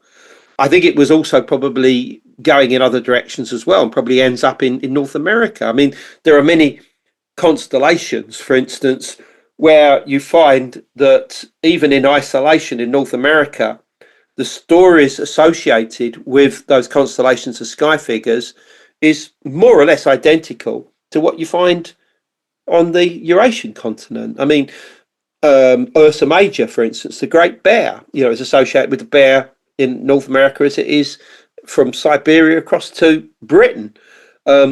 The Pleiades were always generally seen as seven sisters or seven daughters. This again is something that's universal from Europe through to Siberia, to Americas, right the way down into Australia. And that's suggested to some people you're dealing with, some kind of common root source for this knowledge, perhaps going back not just to the last ice age, but possibly even 40,000 years and arguably even more. This star knowledge is something which was there, but it would seem as if the people behind Taj Tepeler are bringing this knowledge in with them, and how to deal with what's going on in the sky world. And I think that one of the reasons why the enclosures at Göbekli Tepe and arguably at various of the other Taj Tepeler sites were created was easy access into the sky world to deal with the supernatural creatures that were seen as responsible for cataclysms, particularly comets. I mean, so you might say, well, how would they have interpreted a comet? Well, they'd have seen it as the tail of a trickster. Now, in North America, for instance, the most obvious trickster is coyote. Is a coyote, for instance, but also the wolf. And I think that in Europe and Southwest Asia, it was something like the fox. The fox was seen as the trickster. I mean, there are many different traditions relating to the fox being the trickster, not just in Europe, but also in Africa, for instance, as well. And I think that this would have been one of the symbols. And the tail of a fox is a pretty well-known symbol of a comet, even within European heraldry to this day. The same symbol that's used for a comet is also a fox's tail. If you go to China, for instance, you'll also find that the fox is associated with comets and the fox's tail. So, you have these universal ideas that are coming to bear within Taj Tepeler, and they're being brought in by an elite. I think it's a shamanic elite. They're the prime movers. I think they were shamans. They probably would have wore cloaks of feathers, probably those of the vultures, and they would have had knowledge of the stars. They were the first Anuna. And this isn't some mad idea that I've cooked up. Klaus Schmidt, the discoverer of Göbekli Tepe, he concluded in his 2012 book, titled Göbekli Tepe, that the memory of those that built Göbekli Tepe were the Anuna, those of Sumerian mythology. And the Anuna were said to have gifted humanity with the rudiments of civilization. One story talks about them giving humanity sheep and grain as a gift. And obviously sheep is probably a metaphor for animal husbandry, much of which we know developed within the Taj Tepeler culture for the first time, or civilization. And grain, I think, is clear memory of domesticated agriculture, wheat in particular. Real quick, I have to ask you for a favor. If you have gotten this far in this podcast episode and you have listened to other podcast episodes before and you wonder, how can I support Demystify Sci? Think no more and come over to patreon.com/demystifysci. For a couple dollars a month, you can help us keep the ship going, and you get to join our fantastic Sunday Salon, where we get together with listeners like you and talk about the ideas of the podcast, whatever you've been reading, interesting ideas that you want us to explore, and you actually get to bond with the people who have your shared interests. So come on over to patreon.com/demystifysci today. Okay, so the Anuna, these priests that brought the knowledge of the domestication of the sheep and the domestication of the grain, made me think of this really old tradition where, it made me think of a couple things. Number one is that we also have kind of a tradition of the synacured priests as being the bringers of very real knowledge. My first thought was Gregor Mendel. He works on some monastery in the mountains of Europe for his entire life and emerges with the foundation for a theory of genetics. And everything that comes afterwards is deeply informed by the study of this guy that's just isolated from the world. All of his food is brought to him. He doesn't have a civilization around him in this little tiny town that's supporting him. It's the rest of the world that is producing the goods that ensure that he is able to do his studies. And the second Yeah. thing that I think of is I'm wondering about how contemporaneous Çatalhöyük and the Taş Templar are, because from what I understand, there's not evidence of large-scale settlement in the Taş Templar region. Is that accurate? Yeah. So, I mean, people lived in these tepes, these occupational mounds. There are literally hundreds of them in southeastern Turkey. I mean, if you go to somewhere like Haran, the ancient city of Haran, which is so important as a crossroads of all of this information being filtered from Taş Tepeler through into much later civilizations. But if you stand on the top of its mound, which goes back to 6000 BC, you can see around you. I mean, if you look towards the south, you're looking into Syria, and you can probably see, if on a good day, at least 10 of these occupational mounds right in front of you. And one of them is called Tel Idris. Tel, obviously, is the Arabic word for Tepe or Hoyak. And Idris, obviously, is the Arabic form of Enoch, as in he who wrote the Book of Enoch, which talks about the Watchers, who were these extremely tall beings that were said to be, angels, quite literally, although I don't think they were angels. I think they were flesh and blood human beings that came down off of this mountain called Mount Hermon, which originally wasn't in what is today Israel, but was in southeastern Turkey. And it was said that they too gave the rudiments of civilization, to mortal kind, but in exchange they took mortal wives, who they obviously revealed this information to, and those mortal wives gave birth to the so-called Nephilim, and these were giants, giant babies, giant human beings that ran amok, drinking blood and killing people and doing bad things, and they were supposedly rounded up by the Watchers that were still loyal to heaven, that hadn't come down to take immortal wives.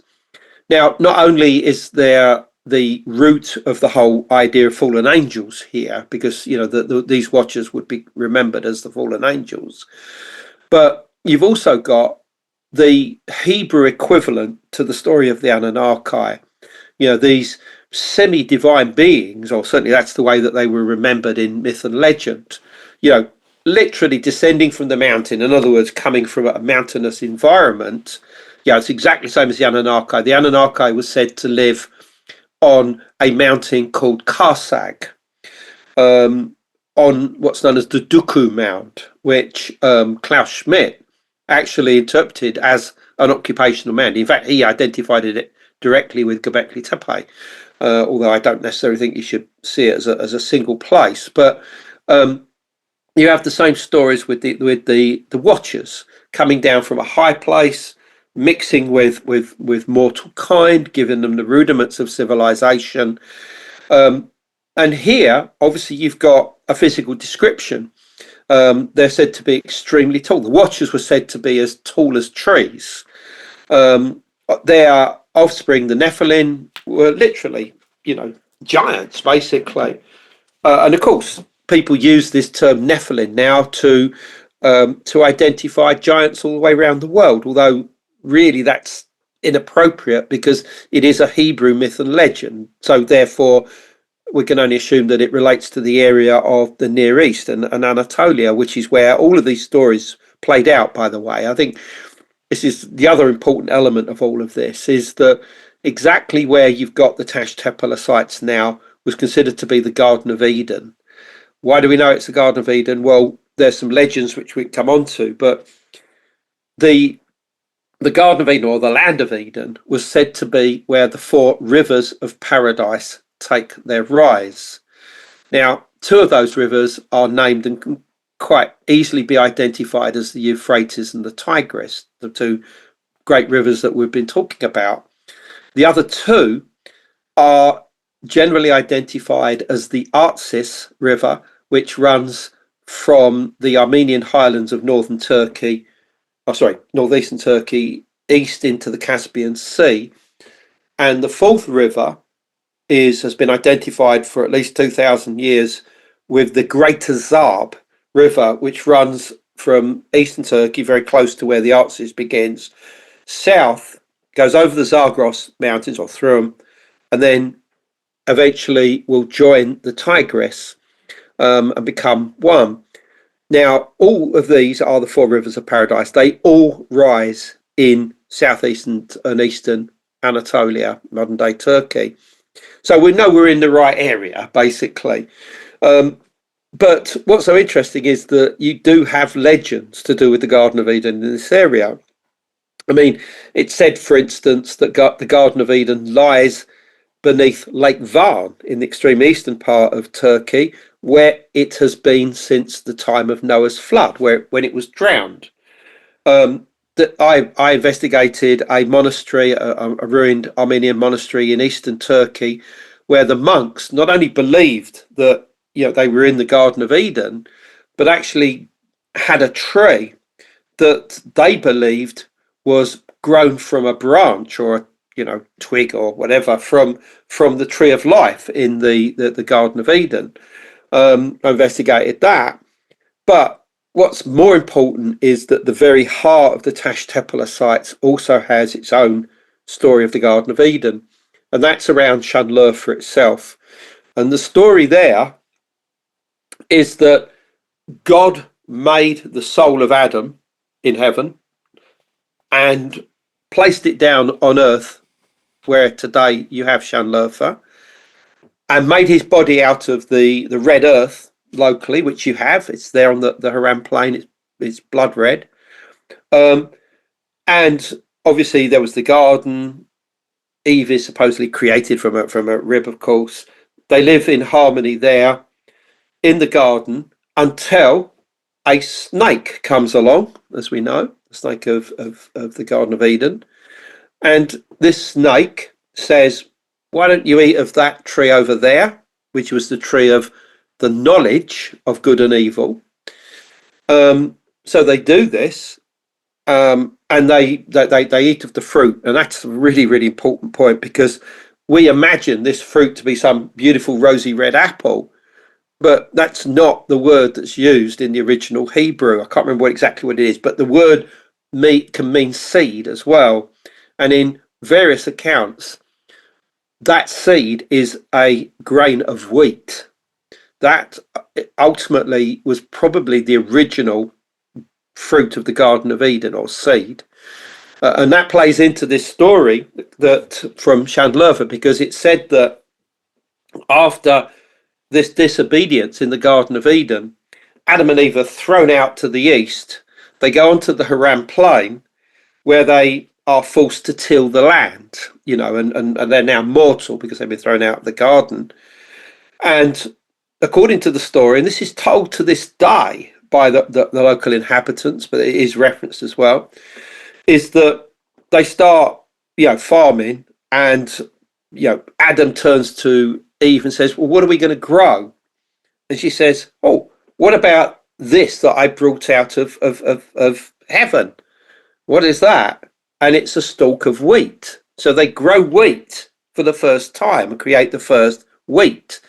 But for the first few years, the yield is very small until a bull comes along, and they realize that they can use this bull to plough the land. So the yield gets greater, and they're now prosperous. And it said that to give thanks to this bull, they kissed it on the forehead every year within presumably some kind of ritual. That's the story that's still told to this day in Şanlıurfa. I talk all about this in the Karahan Tepe book.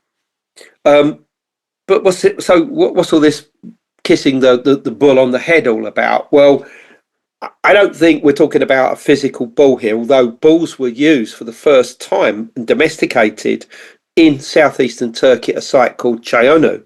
That's the earliest evidence for the domestication of cattle anywhere in the world. That and one location in the Kaaba Triangle, just to the south of Turkey and Syria. That goes back to probably about 8,500 BC. But the bull itself is the land, and the bull was seen to be, the whole body of the bull is the land itself. And it said that the horns of the bull hold up the heavens. And this is according to ancient Anatolian tradition, still held today by the Kurdish peoples of southeastern and eastern Turkey. And it said that when this bull moves, earthquakes, volcanoes, storms take place. In other words, that's the visible manifestation of this bull. So I think that in this story of Adam and Eve, the bull is symbolic. It represents the tilling of the land itself, and that maybe they did do rituals involving bulls and sacrifice and whatever at some later point. But I think that as far as the story is concerned, it's about the land, and it's about tilling the land. It's about creating the earliest agriculture and domestication of wheat in that area. That's the story. But I mean, you say, well, hold on, isn't that just a legend? Isn't that probably no more than a couple of thousand years old or whatever? And the chances are maybe it is, but it's got kernels of information contained within it that makes sense of what we know about that area and the rise and emergence of Tepeler. We know that domestication of wheat did occur for the first time in that area. We know that animal husbandry, particularly to do with cattle, did occur in that area. And then you have to look and you say, well, what's this serpent then? What is the serpent of Eden? And I think this is a abstract memory of these communications that I think were taking place, particularly at Karahan Tepe, but we must assume other Tepeler sites as well, with this cosmic serpent seen in terms of the Milky Way with its head as the galactic bulge, basically. And you say, well, what communications are you talking about here? Well, you've got to look at this in terms of shamanism, and within shamanism and animistic traditions to this day, people become possessed by snakes. They will fall about. I mean, I give examples, for instance, in Thailand. I give examples in Haiti amongst the voodoo tradition there, where people, once they're possessed by this snake, will quite literally crawl around the ground as if they've become a snake themselves, speaking this strange language, the language of the gods, or the language of the other world, if you like. And I think that something similar was happening at Karahan Tepe. But if you want a more orderly form of it, I think that you need to look no further than Delphi in Greece, where you have the so-called oracle. Now, this was a structure that was built beneath the temple of Apollo at Delphi.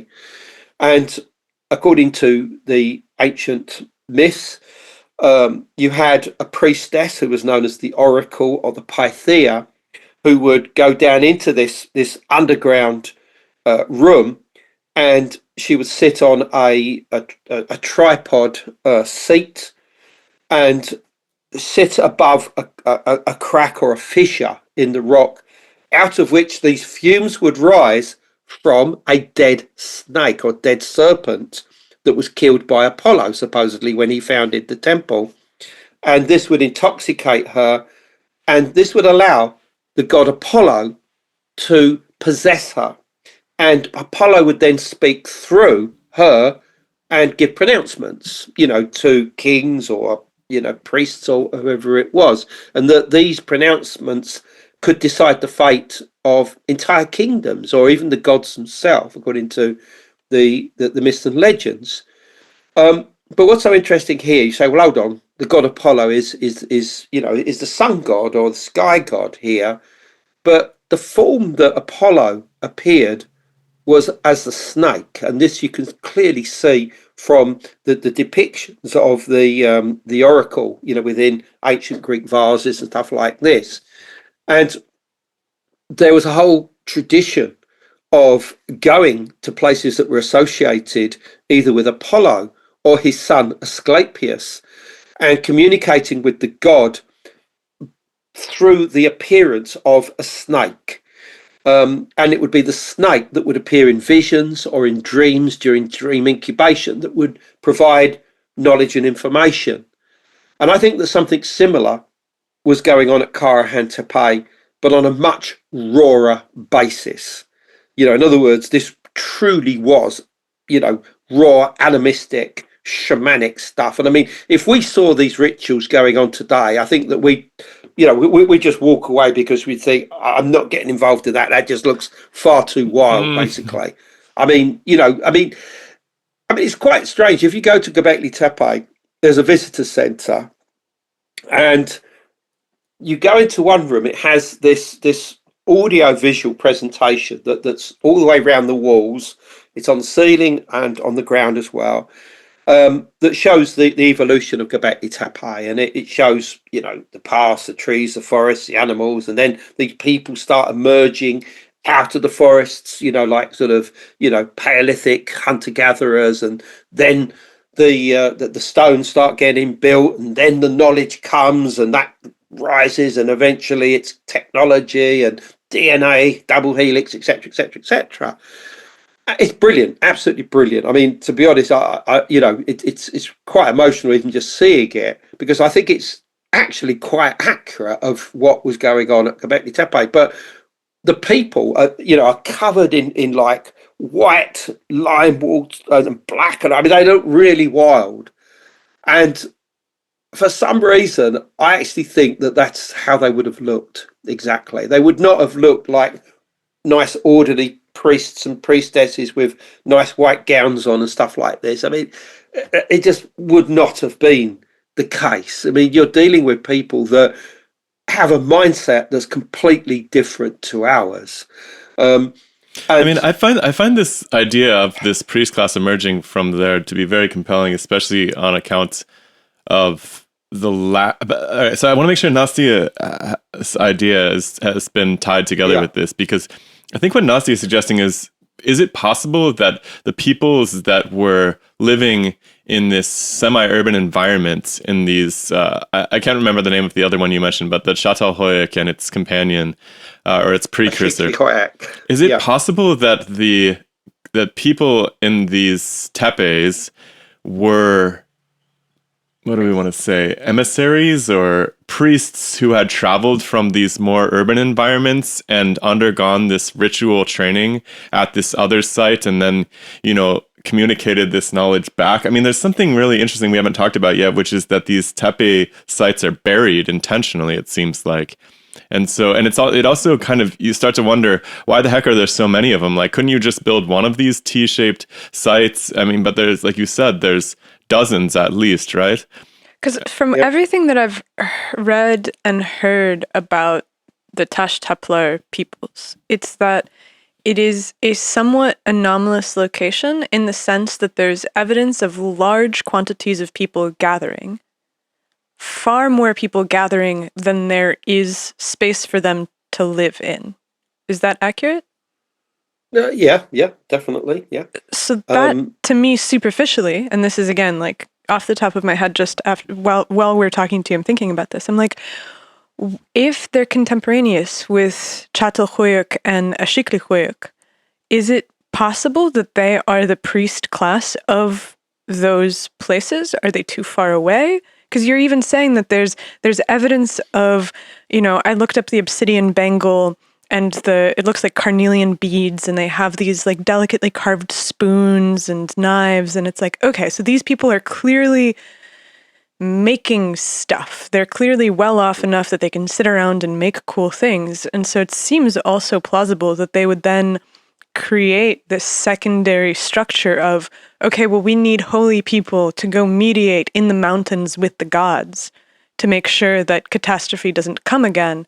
And periodically there would be some kind of pilgrimage that comes to the tepes that ceremonially like digs out a new tepe and buries the previous one, and then they leave. Like, Because That's- also, like, I mean, if we start to look at the emergence of hierarchical civilization, we do see this continuation up to the present of this knowledge-based priestly class, right? In India, it's encoded in the caste structure with the Brahmins. But even in Western civilization, if you think about it, the last noble titles in the world are really the doctorate, right? We call like... And the lawyers are esquire. And lawyers, I suppose, are another priestly title that remains. But there's this lordship given to people with this esoteric, we would say, academic knowledge at the highest level now. But it seems like this must have started very early. And Çatalhöyük is an exceptional site in that there doesn't appear to be this hierarchy of living quarters. There's no massive priest class that appears to be there, and so I'm like, okay, well, they're what, like 100 miles apart from each other, Çatalhöyük and the Tepes? a bit more than that, I'd say. Okay, but they're... I can't quote the exact distance, but it is more than 100 miles.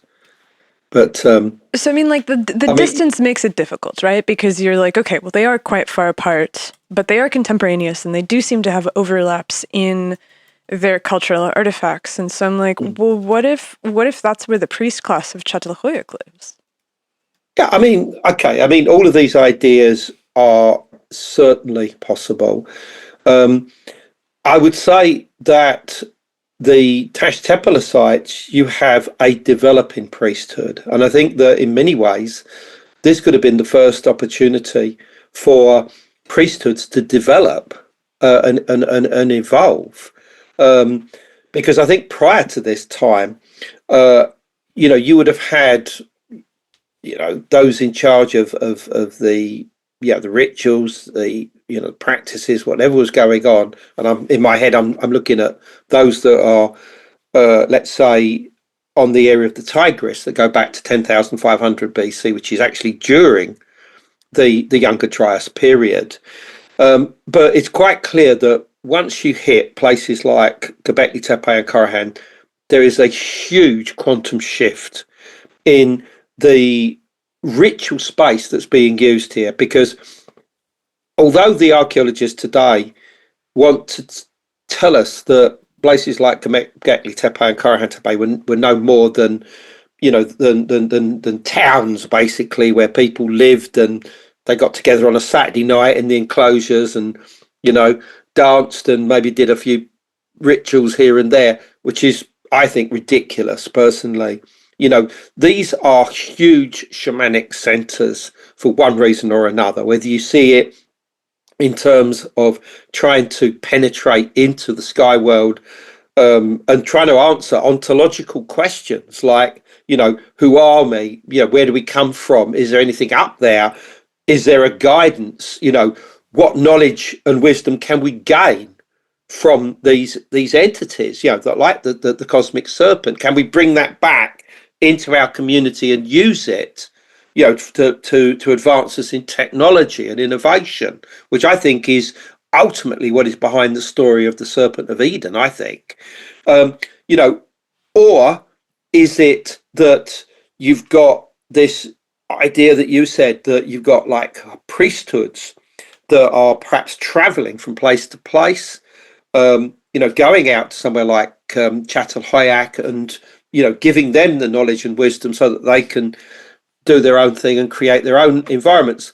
Well, I think that the other important thing is you talked about castes, within the Hindu system. And I think that there would have been an us and them, I'm afraid. I think that the prime movers, the shamans, would have remained quite aloof. They would have been a caste in their own right. And I think that other people, everybody else, so to speak, would have been the mortals, if you like, which is why I think that the memory of these prime movers has been mystified to a level of they were the gods, they were they were semi-divine beings or whatever, because they probably did look different. I think they probably came from a long way away. I mean, I think that certainly their ancestors probably came from as far east as Siberia and Mongolia. So they would have looked different. And it's funny. Speaking of looking different and living in the mountains, through my guiding work, I've realized that there's a very specific type of person who does really well in the mountains. And they're almost always tall and thin, like, 6 feet or above, long arms, long legs. And so it makes sense that if people are living in the lowlands, that the people that are living in the mountains and are committing these massive pilgrimages would literally physically look different than the people that are tied to the earth somewhere. Like I can imagine that very easily. Yeah. I mean, I think that they were, you have to say, okay, these prime movers you're talking about, how did they gain this influence in the first place? Well, I think they did it because A, they were cleverer than everybody else, but also they had things to offer. In my books, what I say is that I think that they probably were traders, that they were trading in things like obsidian, which was a highly prized substance to create tools and would only obviously be procured at certain locations. They were bringing in exotic minerals. They were bringing in knowledge and wisdom, but I think they were also probably bringing in things like medicines and drugs and, stuff which, from our point of view, would either make you well, make you sick, or give you some kind of hallucinatory experience. They would have had this type of knowledge as well. And it's even possible that communities would depend on this, would depend upon the arrival and the presence of these shamanic elites, in other words, to supply them with whatever they needed for the next period. And there was a bartering system, of course, as to, what obviously they got in return. And I think that these prime movers said to the people, look, we can stop any further cataclysms from taking place, but you have to do what we say. And that includes creating these stone enclosures and creating these T-shaped pillars and putting carvings on them. How you do it will vary from stone to stone and from enclosure to enclosure, but there are certain principles that we want you to follow, and we will ensure that cataclysms never take place again. I know that sounds very simple, but back then there was no psychotherapists. There was nobody you could go to if you were worrying about, a cataclysm happening every time that you saw a comet coming into the sky.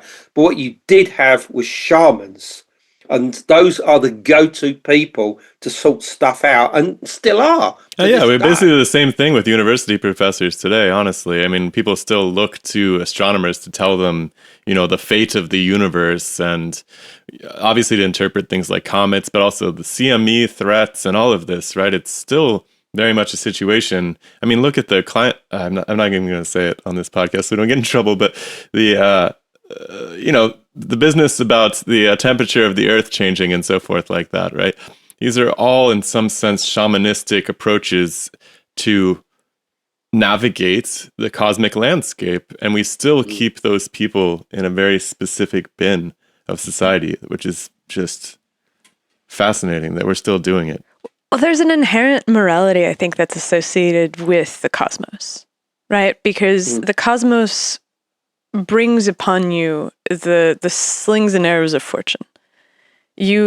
Maybe you can do something about tilling the earth. Maybe you can figure out irrigation, and you can construct all of these other things. But at the end of the day, if you've ever been outdoors when there's a massive storm that comes, or been in an earthquake, or seen a supernova, these are all things obviously none of us have seen a supernova, so I'm extrapolating a little bit, but it occurs. I remember when I was a kid, and I think there was Halley's Comet that came, and it was a huge event, even for people that are, modern and don't spend time looking at the stars, and you could see it during the day, and it was, I still have these memories of standing on my parents' porch and looking out, and so it makes sense that there would be this moral directorate that comes from the skies, that you create a structure of what you should do in order to make sure that the skies do not turn against you, because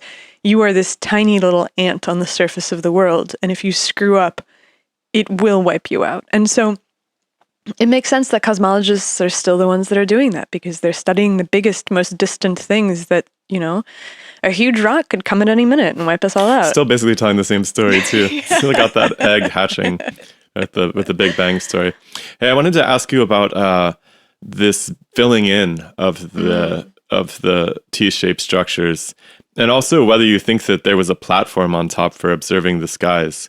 But what about the multiplicity of these? I don't know what we want to call them, temples. Tepe, but the Tepe is the hill, right? But what is the platform? The T-shaped platform areas. They call them enclosures. Enclosures. Really. There's the word. Stone enclosures. Yeah. So there's many of these.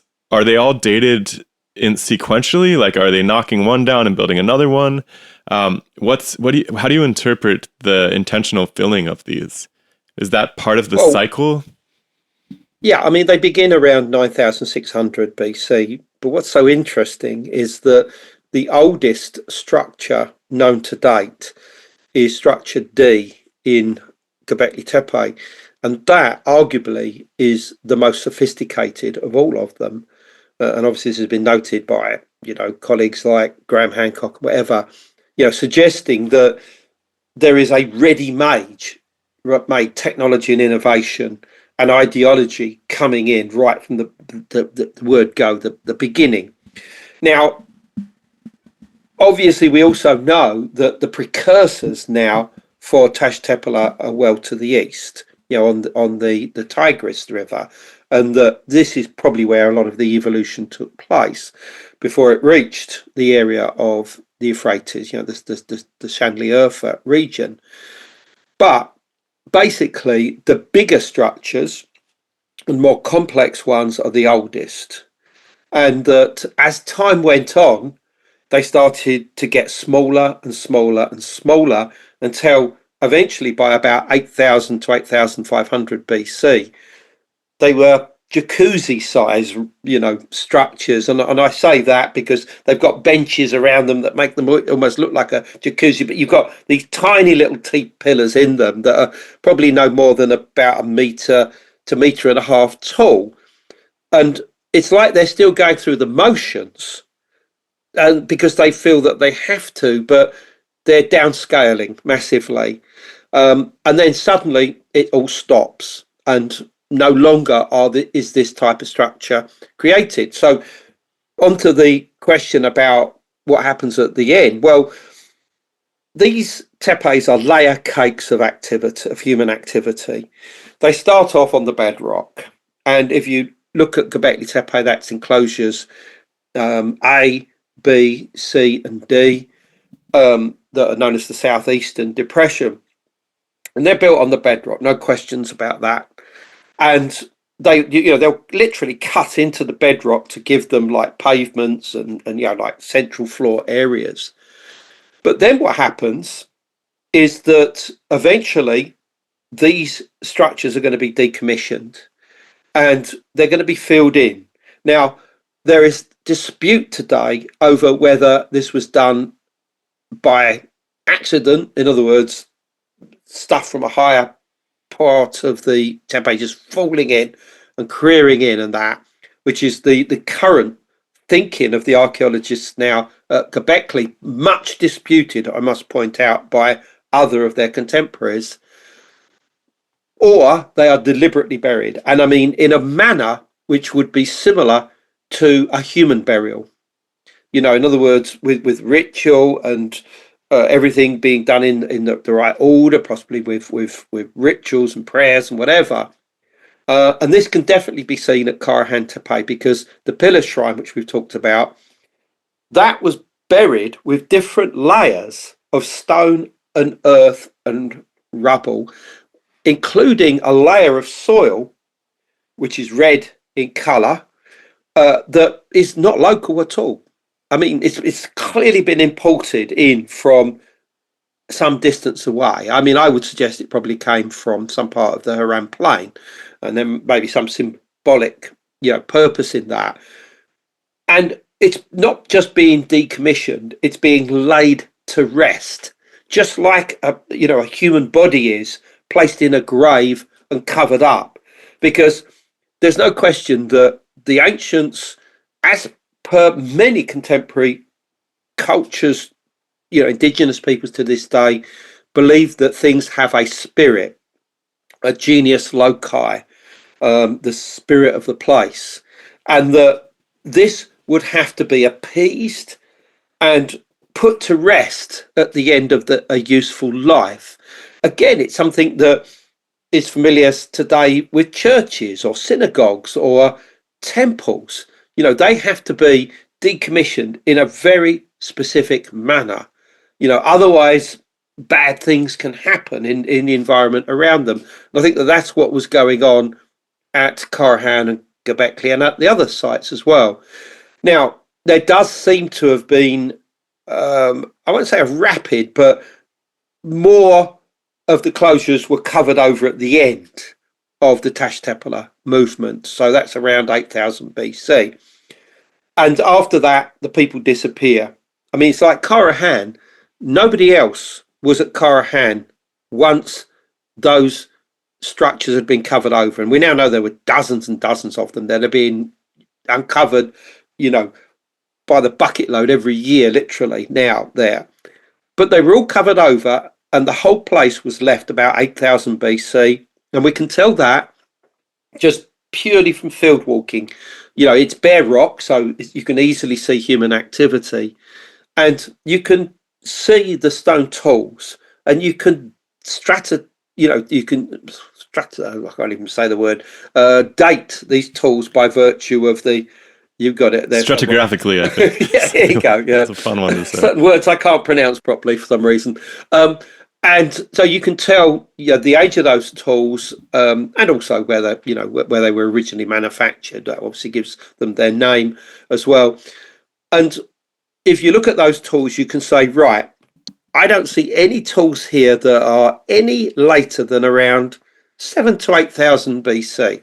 They're nothing until the Romans, come into the area. And when I say the Romans, I mean, the peoples inhabiting this region during Roman times.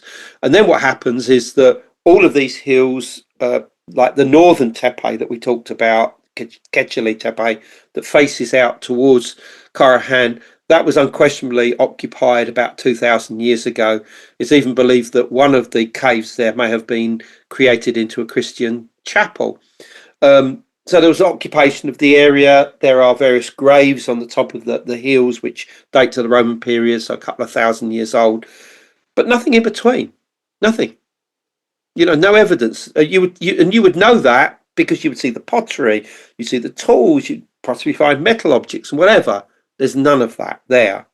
And it's the same at Göbekli Tepe as well. You have the layers of Tepeler, which, as I said, begin with 9600 BC. There may be older at certain spots. Obviously, only a small percentage has been excavated to this day. And then you come to the surface, you see all the stone tools, which, again, probably date the youngest, probably about 8000 BC. There's a few little scattered bits and pieces, but nothing. And it's the same with all of these sites. I mean, there's only a few examples where it's quite clear that occupation continued. Şanlıurfa, clearly, that became a huge, great city. Harran, on the Harran Plain, that emerged as a huge, great city. It's still got its occupational mound there. And there's, you've got Sayburç to the west of Şanlıurfa now. That's got a village on it. I mean, so some of them villages were eventually built and emerged from it. But often these Tepeler sites are remote and nobody occupied them, for thousands of years afterwards. Is it possible that they just ran out of water? Because if we're talking about the aftermath of... I'm going to say no. Okay. I'm going to say no because of Şanlıurfa itself. If you go to the Pools of Abraham, all you can hear is water coming everywhere from streams and brooks and springs. There's no question that this would have been the central focus of the area. And this is where you would have come to got your water. You'd have presumably carried it away. I mean, obviously that there are other streams that feed into this, that stretch out into the local hills, and some of those are much closer to Göbekli Tepe. But no, if you were in need of water, you would just go to Şanlıurfa, and there it would all be. And there is no evidence that I'm aware of that this ever dried up. Well, hold on. I'm not saying that Şanlıurfa dried up. I'm wondering, because if I look at the map of Karahan Tepe, it's in the mountains to the east of the Harran Plain. And the Harran Plain in contemporary times seems like it's very well irrigated, because it seems like it's all farmland and grazing land. It's green. Yeah. Okay. So there's clearly enough water in the plain to irrigate it. But in the mountains, it looks very, very dry. And it does look like there's a lot of evidence that there used to be water flowing through those mountains. And so if you have the younger Dryas ending and glaciers in the mountains melting slowly over the course of like 1,500 years, is it possible that they just get to a point where there used to be a source of water that was really nearby? Because going to Şanlıurfa for water seems far. You need a couple liters a day. At least. Yeah. And so you're like, absolutely. The amount of, you'd be ferrying water from Şanlıurfa like 24 hours a day in order to get water from there, right?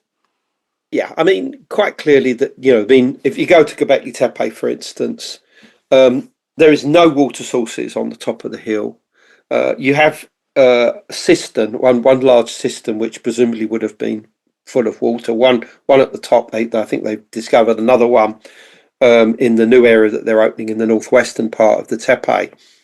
So they would have been collecting water, there's no question about that. And presumably, for the most part, that was rain precipitation. In other words, it would be collected in there and saved.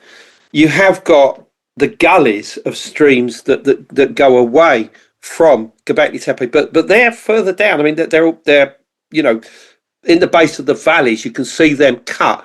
And again, presumably, this is these are going to be formed through the rain precipitation. The running down of the water, and the climate in 9,600 BC, as we said, is changing rapidly from a very cold environment to one that's more obviously associated with temperate climates.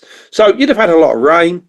So I think that there would have been enough rain that would have been falling that would have filled those streams. And you have these tepes at the base of the hills, the Anti-Taurus range, which is what Göbekli Tepe is on. And I think all of the people would have been living in these tepes at the bases of the hill range. And most of these have never been excavated at all. I mean, Hugh and I visited one called Gök Tepe, which is Gök is a Turkish word meaning sky. And this has never been excavated at all. We walked around the edge of it, and you could see at the base of it stone tools and also, human bones or animal bones just falling out of it. And, I looked at the stone tools, I thought, well, some of those date to at least 7,000 BC. And to me, these are the places where the occupants of Göbekli Tepe would have lived, in these tepes that literally surround these tall hills.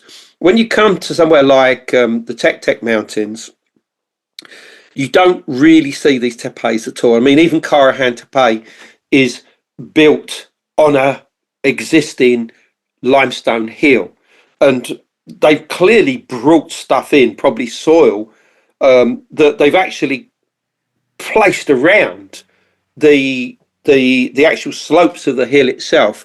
Now that's clearly not in situ, that's clearly been brought in from somewhere else, and that's mixed in with hard rubble. And it's this that they're trying to break away today to investigate all of these enclosures that are just beneath the surface. But at the top of Karahan is a bare limestone hill. It's not a tepe in the sense of an occupational mound. Yes, of course, everything was around its base and on its lower slopes. And they've now discovered huge great enclosures, or one in particular, on the actual top of the actual hill, which was probably a very, very important one. This is where this statue I alluded to earlier, which is 7.5 feet tall. Huge, great human figure. And yet this figure is in a seated position. It was actually placed on a stone bench.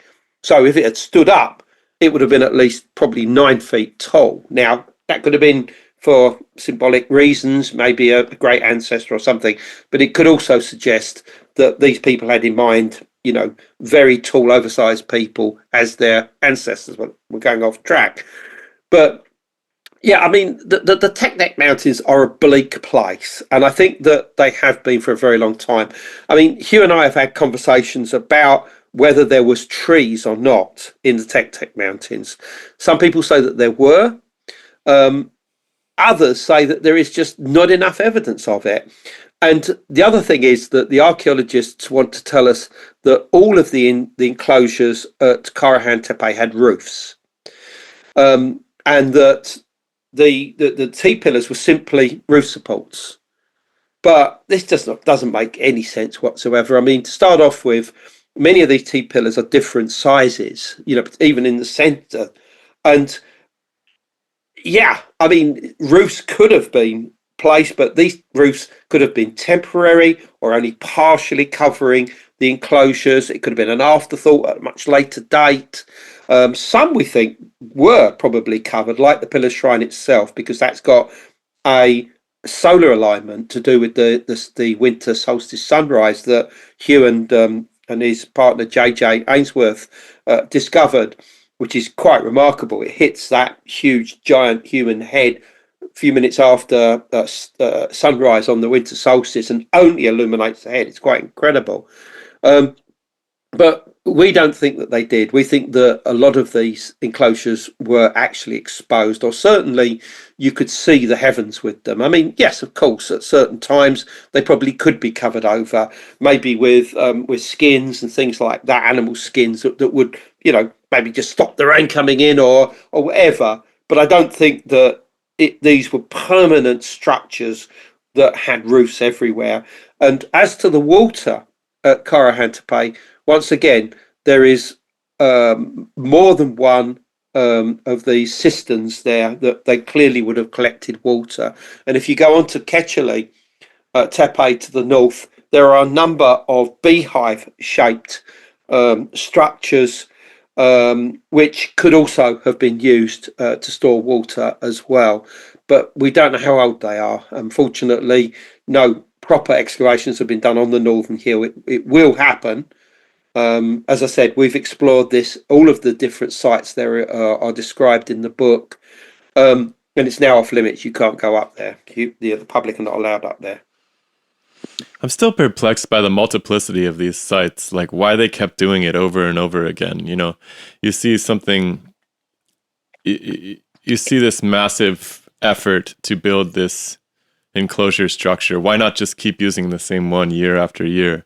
Well, it's like building the Notre Dame and then being like, okay, great, let's bury it. Let's build the one next door. But the one next door is like a little bit less nice progressively over the course of makes me wonder if the construction itself isn't part of the ritual, right? And sort of along your theory of the pilgrimage sites, which kind of ties into the David Graeber cyclic society idea as well. You know, there's similar ideas about the Stonehenge cultures as well, that they were occupied seasonally and then revisited the next year and so on. The best way to teach is to do. And so if there is some aspect of teaching and of spreading the knowledge, then what better way to do so than to ceremonially bury the previous year's construction or the previous ceremony's construction and then be like, okay, this is how we do this from scratch. Go forth and do it again. And in the ritual is encoded the process of the grain and the domestication of animals and all of these things. And so it's like the site of the transmission of knowledge. And for whatever reason, they do it through construction. Is that kind of what you're thinking? No, it's an idea. It's just very bizarre to me that you would just keep doing the same thing over and over again, as opposed to just continually refurbishing the same structure. I'm just curious if you have thoughts on that. Well, it all comes back to this word superstition again. Why do we build churches or chapels or whatever? I mean, I think that these people were told in the early days, this is how we do it. These are the type of enclosures that we create. We create them with T-shaped pillars. Now, remember those T-shaped pillars are abstract human forms. In other words, they would have been seen to have an active spirit in them, particularly those that occupy the central areas of the enclosures, which were generally two side by side.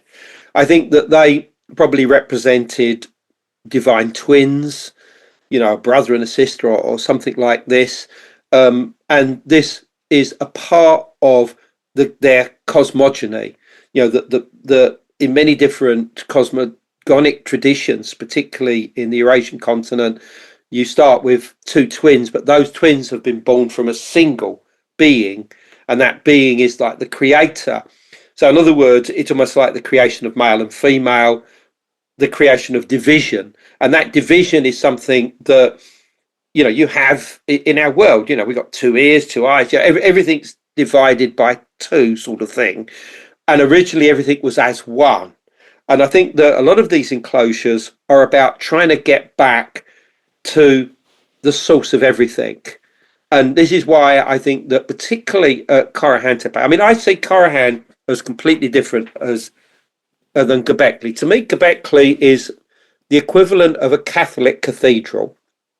Somewhere like a cathedral, when you go in, you've got a chapel there, a chapel there, a chapel there, you've got a high altar there, you've got all these different altars, all perhaps dedicated to different saints or whatever. Yeah. That to me is Göbekli Tepe. Whereas at Karahan Tepe, the rock cut structures there are completely different to anything that we've seen at any other Tash Tepeler site so far. It's like at Karahan, they are going deeper into it, and they've got ideas in their head now. How can we make this connection? How can we affirm it? How can we go further than what we've done before at Göbekli?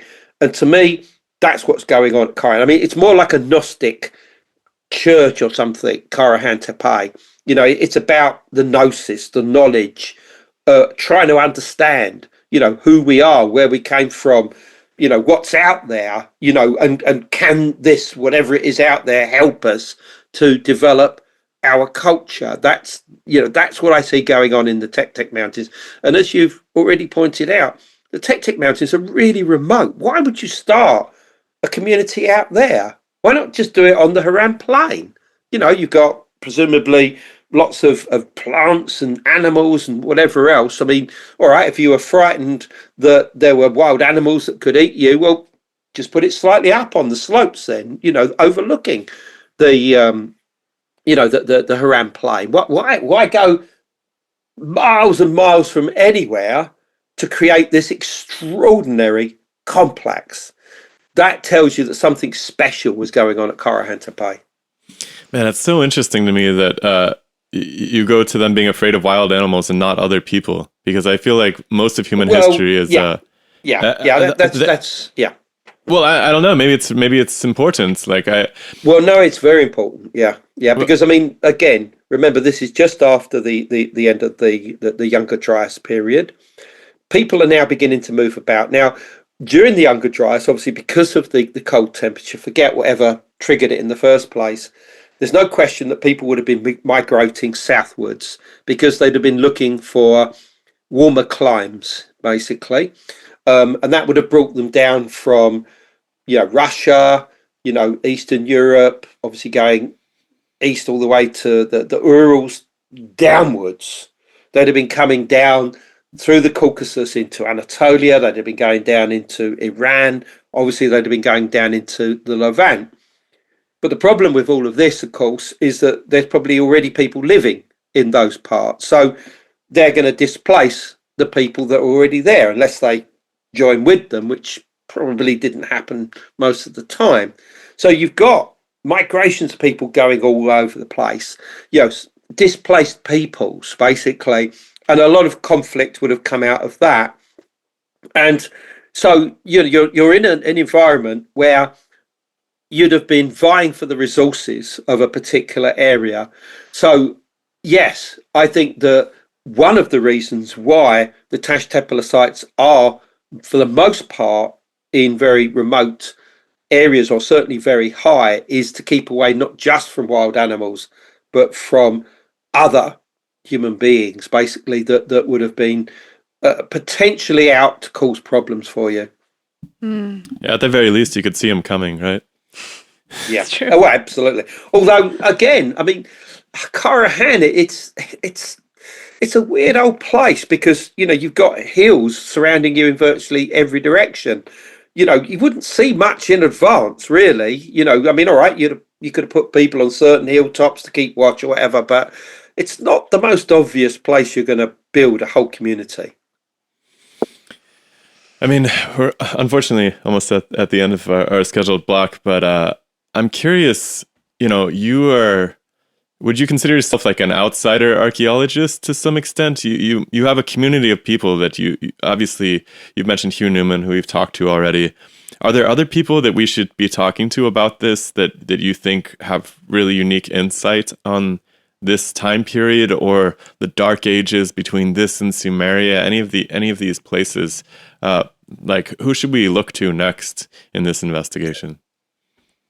Well, I mean, obviously, we talked about Randall Carson. I mean, he's the guy that's going to give you the lowdown on, the effects of the Younger Dryas impact event. But beyond that, I mean, lots of people are now becoming very interested in Tash Tepeler. I mean, lots of our, contemporaries, rivals, if you really want to put it that way, are focused and zeroing in on these sites. Books will be written. I mean, I've written a book exclusive about Göbekli Tepe, which came out in 2014. Obviously, I've just done the companion volume, if you like, on Karahan Tepe, and I've written about all of this going all the way back to the mid 1990s. I mean, the first book that I wrote on the subject, which I just happen to have a copy of here, which is From the Ashes of Angels, that came out in 1996 and was actually written as the first spades were going into the ground at Göbekli Tepe. And what this suggested is that the stories from Hebrew myth and from Mesopotamian myth to do with the Annunaki, obviously the Watchers, was a memory of prime movers that kick-started civilization in the area of southeastern Turkey. And, I said, this is where you've got to start looking for it. And I didn't realise that this is exactly where Göbekli Tepe would be found. And I wasn't made aware of Göbekli Tepe until the year 2000. That was, 5 years after its official discovery. I had no knowledge. They kept it absolutely quiet. I mean, obviously it was known in archaeological circles, I'm sure. But, then there was this huge double-page spread in a German magazine all about the site. Well, in fact, it wasn't double-page spread. I mean, it went on page after page. And I looked at this. I thought, well, there you go. There's your motherlode. This is it. This is what I thought that you would find. This evidence of, not only of technology and innovation, but a formulated cosmology, almost certainly backed up with celestial alignments and, an understanding of the movement of the sun, the moon, the stars, the planets. Here it is. So of course I got working on that, quickly, and I was able to get out to both Karahan Tepe and Göbekli Tepe for the first time 4 years later in 2004, which was essentially to promote the publication of From the Ashes of Angels in Turkish that had come out there 2 years earlier. So that allowed me to get my foot in the door very, very early in this. I mean, I was unquestionably, Graham Hancock will tell you this, the first, alternative, historian to really understand the importance of these sites. But obviously since then, many of my contemporaries are on this, and it is an incredibly fascinating subject. I mean, we live at a time when anything could be discovered any year at these sites, whether it be Göbekli, Karahan, Tepe, Serpent, or any of the other ones that are now being exposed and investigated for the first time. This is going to tell us so much about who we are and where we came from. I mean, to me, that's incredibly exciting. Are there, I was going to ask, are there people inside of the academy? That's exactly what I was going to ask. My notes. Are there people inside of the academy that you're starting to see thaw towards this version of history? Because I feel like what I've seen in the last few years, as we've been doing this podcast, is that we've interviewed some conventional academic archaeologists, and they appear to be having like a full-blown immune response to Graham Hancock and crew, where literally anything that comes out of your camp is immediately just dismissed as like not even worth thinking about. We will 100% dismember it and throw it on the trash heap of the ideas of history. And I'm like, that's crazy, because I think that they're throwing a lot of incredible scholarship and research out of the window. Absolutely. Yeah. But I also feel like everything that I've learned about academic research is that gradually the new generation starts to come up, and they're the ones that have been reading your books, and they're the ones that have been thinking about this from your perspective. And so do you see people that are younger that are starting to come around? Are you associated with this class of kind of new archaeologists, or is it just not happening whatsoever and the delineations are just hardening?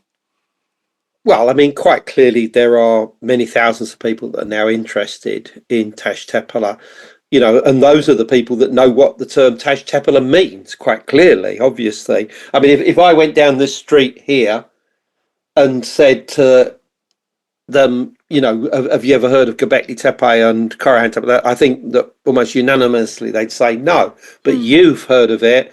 Your viewers, your listeners, they have heard of it. We know how important this is. And so various researchers, writers, I say contemporaries of mine are also, now putting forward their theories. And many of those theories do contradict each other. Let's point this out. I mean, particularly with, let's say, the interpretation of the carvings. But hey, that's okay. Nobody has all the answers right now. So this is the time to put forward your hypothesis and about, what the carvings on Pillar 43 are all about. There are lots of different interpretations. What I've given you today is just one of them. I think I'm right, by the way, but that's not the point. But anyway, that's not the point. But it's so it is the right time to speculate on these sites, because nobody has all the answers. As far as the archaeologists are concerned, I think it's no secret to say that they do not like Graham Hancock, they do not like me, and they do not like Hugh Newman. And the reason why they don't like us is because we are bringing the knowledge of these sites to the general public through articles, through books, through videos, through podcasts, interviews, and they don't like that because they want to be the sole source of the release of any information on new discoveries or findings and whatever. So I can't see them, for instance, being that particularly amused by me writing a book on Karahan Tepe and calling it Karahan Tepe, because it's not come out of the official camp. But you've got the book, you've been through it, you can see that it is scholarly written. I mean, there are more references and a bigger bibliography in here than you'll find in any academic book, I can tell you, because we have to do it right. Again, you look at a Graham Hancock book, when he's citing something, if you look at his references, he doesn't just cite one, he'll cite 4 or 5 different references, because we have to, because otherwise nobody is going to take us seriously. And that's just a fact. Also, the other important thing is I'm a non-academic. I'm a writer. I mean, I call myself a science and history writer, which I am. I mean, my background is journalism, just like Graham Hancock's. But I'm not an academic. I'm not a scholar. So I cannot get articles, papers published in scholarly journals. The only people that can get that are academics, and often they have wacky ideas, I'm not being funny, about some of these sites and what's going on. And we can't do anything about it. They won't even cite our work because they're told not to. They're deliberately told that you cannot cite Graham Hancock, you cannot cite Andrew Collins or Hugh Newman. You cannot do this because it's unorthodox. We want to try and marginalize these type of people. And I think this is a terrible shame, because I would love to work with these archaeologists. Klaus Schmidt, the discoverer of Göbekli Tepe, was a great, great man. He had time for people, the alternative people, it'd be Graham Hancock and me. I mean, I spent days at Göbekli Tepe sitting with him and his archaeological team. That they knew that I was an outsider, but they accepted that other people had their own views on what was going on. Unfortunately, that's not happening today. And I have to acknowledge and give credit to the great work that the archaeologists are doing at Göbekli Tepe and Karahan and the other Tepeler sites. And I will always acknowledge them and reference them, in my works. But I just wish that there was better communication between us, because, they will look at, one of my books and just say, well, he's got that wrong, or he's got that wrong. Well, of course we're going to get it wrong if there's no communication between them and us. We're going to make mistakes. Yeah. And that is so important in every single topic that we deal with on this show. There's so many people who are relating this same narrative where they're slightly out there. Maybe they're even academics, but they're in the wrong department, right? And they're noticing something that's brilliant, but they have no line of communication with that really cloistered discipline, right? So it's a problem within the academy as well as people studying outside. It's really the crisis of our times when it comes to how to do investigations about the natural world and deep history and how things work. There's a real communication barrier, and so. And this is actually why we started the show. Like, this is why I love talking to you and to Hugh. We've had Martin Sweatman on. We've had a couple of people that are looking at, the history of geopolymers. One guy who does some really interesting stuff about the potential function of the Egyptian pyramids. And I'm like, the goal of science is not to plant a flag and to say that this is the final truth, because you'll always be embarrassed when somebody digs up something new. And we've lost sight of that so completely, where everybody goes out and seeks to plant a final flag to say that this is exactly how it is and you must accept my version of events. And there's people that have greater control over the levers of power right now who have access to the journals, and so the journals are the arbiters of what is true. But I'm like, hey, I think that the craft of science is a really vibrant sea of possible explanations. And eventually, out of that roil, out of this ferment, will come something that allows you to connect the greatest number of ideas and places together in a way that makes sense. And that'll be the thing that's the frame through which that we can carry forward for a while. And then we'll discover something else, and we'll have to kind of juggle that frame a little bit in order to make it fit better. But the idea that we will ever have some stone tablet that tells us exactly how it was, that has no interpretation open to it, and you just have to accept it, is the most absurd thing. And so what we do is we dedicate ourselves to creating a space where people can come and lay out that, like, hey, maybe this is how it looks. Maybe this is how it looks. Maybe this is how it looks. And, we both came up in the academy. Shaila and I spent, not including our PhDs, I think we each spent like more than a decade. 10, 15 years, yeah. Yeah, 10, 15 years working in laboratories. Shaila just published in Nature. Like, this has been a project that we have wholly committed ourselves to, because it is so important to not just have a class of sinecured priests that are the only ones that have the rights to tell the story of nature. Whatever that is, if that's economics, if that's history, if that's archaeology, if that's physics, biology, chemistry, whatever. Like, insight comes from this fertile ground of minds meeting. And diverse conversation amongst people who have wild ideas. I don't really care if someone's idea is wrong. I still think there might be a tiny piece of it that is interesting and informs a better way of thinking about things. So, and it's like there's a beautiful craft of responsible narrative storytelling that I think is so vital for people to be able to see. Which it's like, this is how you tell a story of what might be. And that might be, I think that's the one thing that I really want this project to be able to give to people, is like, this is what it looks like to put together a compelling story that isn't just a flight of fancy. It's based in reality and yet still has to fill in the parts that are missing.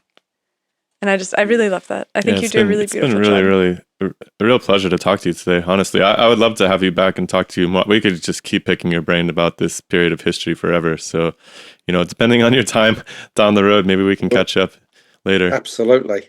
I mean, for me, it's just a life's journey, really. With every new discovery, it's almost like, oh my God, I've got to write another book, sort of thing. This is never going to stop.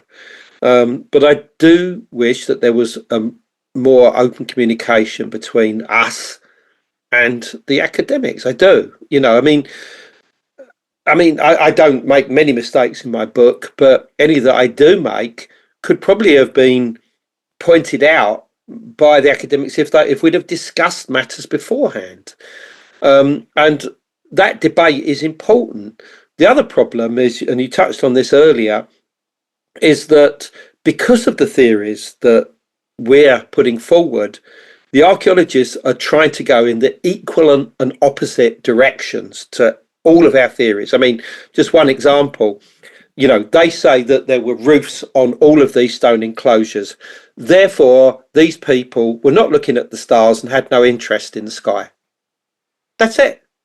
In other words, the theories that we've got about, celestial alignments towards the sun or the stars, whatever, the Milky Way, it's all rubbish because they had roofs on. These people clearly weren't interested in the stars. Which is completely nuts because I don't know about you, but like if I want to look at the stars, going up on the roof is probably the best place to do it. But I mean, it's crap. I mean, you're right. I mean, even if they did on roofs, they could just get on the top of the building and look at the stars. It's crap. And also, if you look at, you talked earlier on about the Paleolithic cave art of Europe. I mean, there is one very famous cave at Lascaux, a place called Lascaux. And if you go down into its chambers and galleries, right at the end, there is this deep pit known as the well chamber.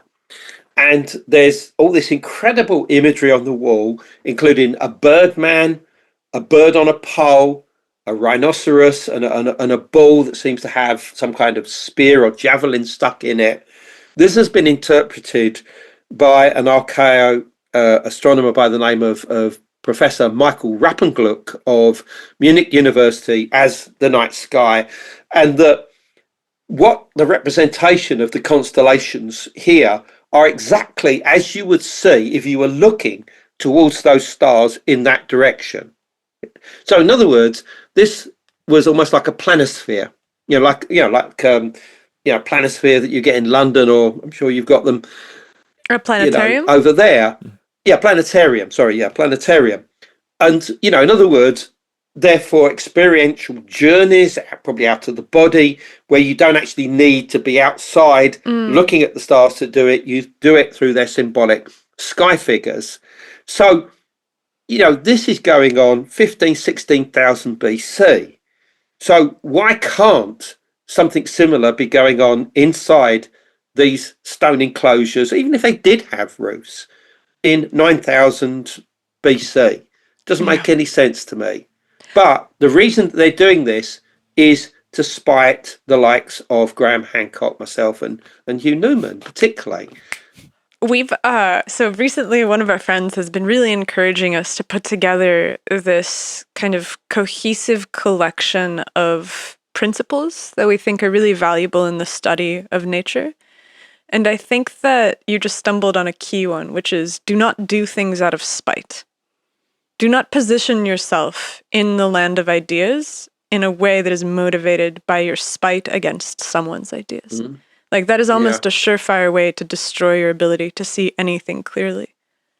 Yeah, I mean, I want to point out that, you know, the olive branch is there for all of these archaeologists at any day if they want to contact me. I've tried it because we'd love to work with them, and we think that, you know, we can enrich them with new ideas just in the same way that they can give us facts that will make our books and our articles more accurate. You know. Do you know But Anthony Avini? I just want to. Well, I was looking at one of his books behind me right now. Actually, I was looking at Stairway to Heavens, I think. No, I don't. No, I've not communicated with him. I'll be honest. But what I was going to say is, I just want to point out that in other countries, the communication between the alternative community and the archaeologists is different. I mean, over here, for instance, I've been working massively on all of the latest discoveries to do with Stonehenge. And the archaeologists there are incredibly forward-thinking, and they will appear at alternative conferences like Hughes Megalithomania, like Mike Parker Pearson, who is the lead archaeologist and all the work that's doing there. He's happy to talk to people. I mean, if they come up with some mad theory, he'll say to them, great idea, but come back to me when you have good evidence. But they listen. They listen. And that's important. You know, I mean, you don't have the same problem over here. I mean, in North America, it's slightly different because obviously people like Graham Hancock are trying to push the technology and innovation and the presence of humanity on the American continent much further back than the conventional archaeologists want to have it, even though, you know, that paradigm is now being broken, obviously, as we know. But so that, you know, that there is the Society of American Archaeologists that are certainly anti anything that we are doing, as we know, with the whole debate between Graham Hancock and Flint Dibble, you know, last year was like some kind of, you know, wrestling or boxing match, wasn't it, really? That went on for nearly 4 hours or whatever. But I mean, yeah, we don't have that problem in the UK. You know, the archaeologists over here are very open to new ideas. That's a really good sign. I mean, we're working on it in all the sciences too. We're putting on our second conference this year. The topic is cosmology. So we're doing much the same thing, though. We're bringing standard academics together with people who have completely outside the box ideas about where things should go from now, because obviously the data has stopped making sense and everybody kind of agrees about that. And so I am reassured to hear that at least in some corner of the world, people are learning how to talk to one another again. Yeah. But the future is bright. And so what lies ahead for you? What are you focusing on next? What's like the next 6 months? Definitely Stonehenge. Well, no, this week it's the accounts. I've got to get the accounts out of the way. But after that, I'm doing a book that will deal with all of the new discoveries at Stonehenge. You know, beginning with this revelation that the altar stone, which is an exotic stone that's present at Stonehenge and has always been known to have obviously come from somewhere else, is now known to have come from northeastern Scotland. So somebody dragged that 500 miles to Stonehenge to place it there. And that is opening up so many new ideas, because we already know that the so-called blue stones that make Stonehenge come from West Wales. You know, so they would drag the minimum of about 175 miles. So we now realise that the people that created Stonehenge were bringing exotic stones from different parts of the country to create that monument. And, you know, and so all of this was going on about, you know, 3000 to 2500 BC. But we also know that there was a proto-Stonehenge that actually goes back to the age of Tepeler, to 8500 BC. And we think that the people involved with that probably had very similar ideas of animism and shamanism.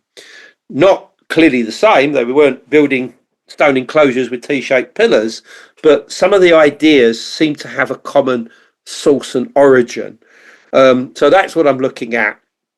Just as the starters for the book. But what it will do is bring together Stonehenge and Göbekli Tepe, because what I wanted to show is, man, people ask this. They say, well, what is the connection between Stonehenge and Göbekli Tepe? They're both megalithic monuments. So what's the link? Well, this will answer that, and it will show that there are common origins to both cultures, basically. But you have to go back even further in time to find the source of that tradition. That's really cool. I'm really looking forward to I love that. it. Yeah, that's going to be awesome. I would love to talk about that. So I better just plug one other second. Obviously, my website is andrewcollins.com, or just as it sounds. All of my links for social media is on there. I'll obviously be very happy to hear from people, if they find this conversation of interest. And we do tours out, I say me, myself, Hugh Newman, JJ Ainsworth, as part of the Megalithomania banner, go out to Turkey twice a year in May and September. So please join us on those. They are voyages of discovery. Plus we're going out to Peru, Bolivia and Easter Island in November as well. So that's going to be an epic journey. So all the details are on andrewcollins.com, and the book, Karahan Tepe, what's hold on, it's Civilization of the Annunaki and the Cosmic Origins of the Serpent of Eden. The publishers like very long titles because it's about meta tags. Is available now, obviously, from any good online bookstore. It's a great book, and I really do hope that people check it out. We'll put the links in the description. There it is right there. Andrew, thank you so much for taking the time. It was really wonderful to meet you and to talk with you, and I hope we have a chance to do it again soon. I'd love to do that. All the best to you both, and thank you for having me. To you as well. All right, have a great night. Bye-bye. Bye. Bye-bye.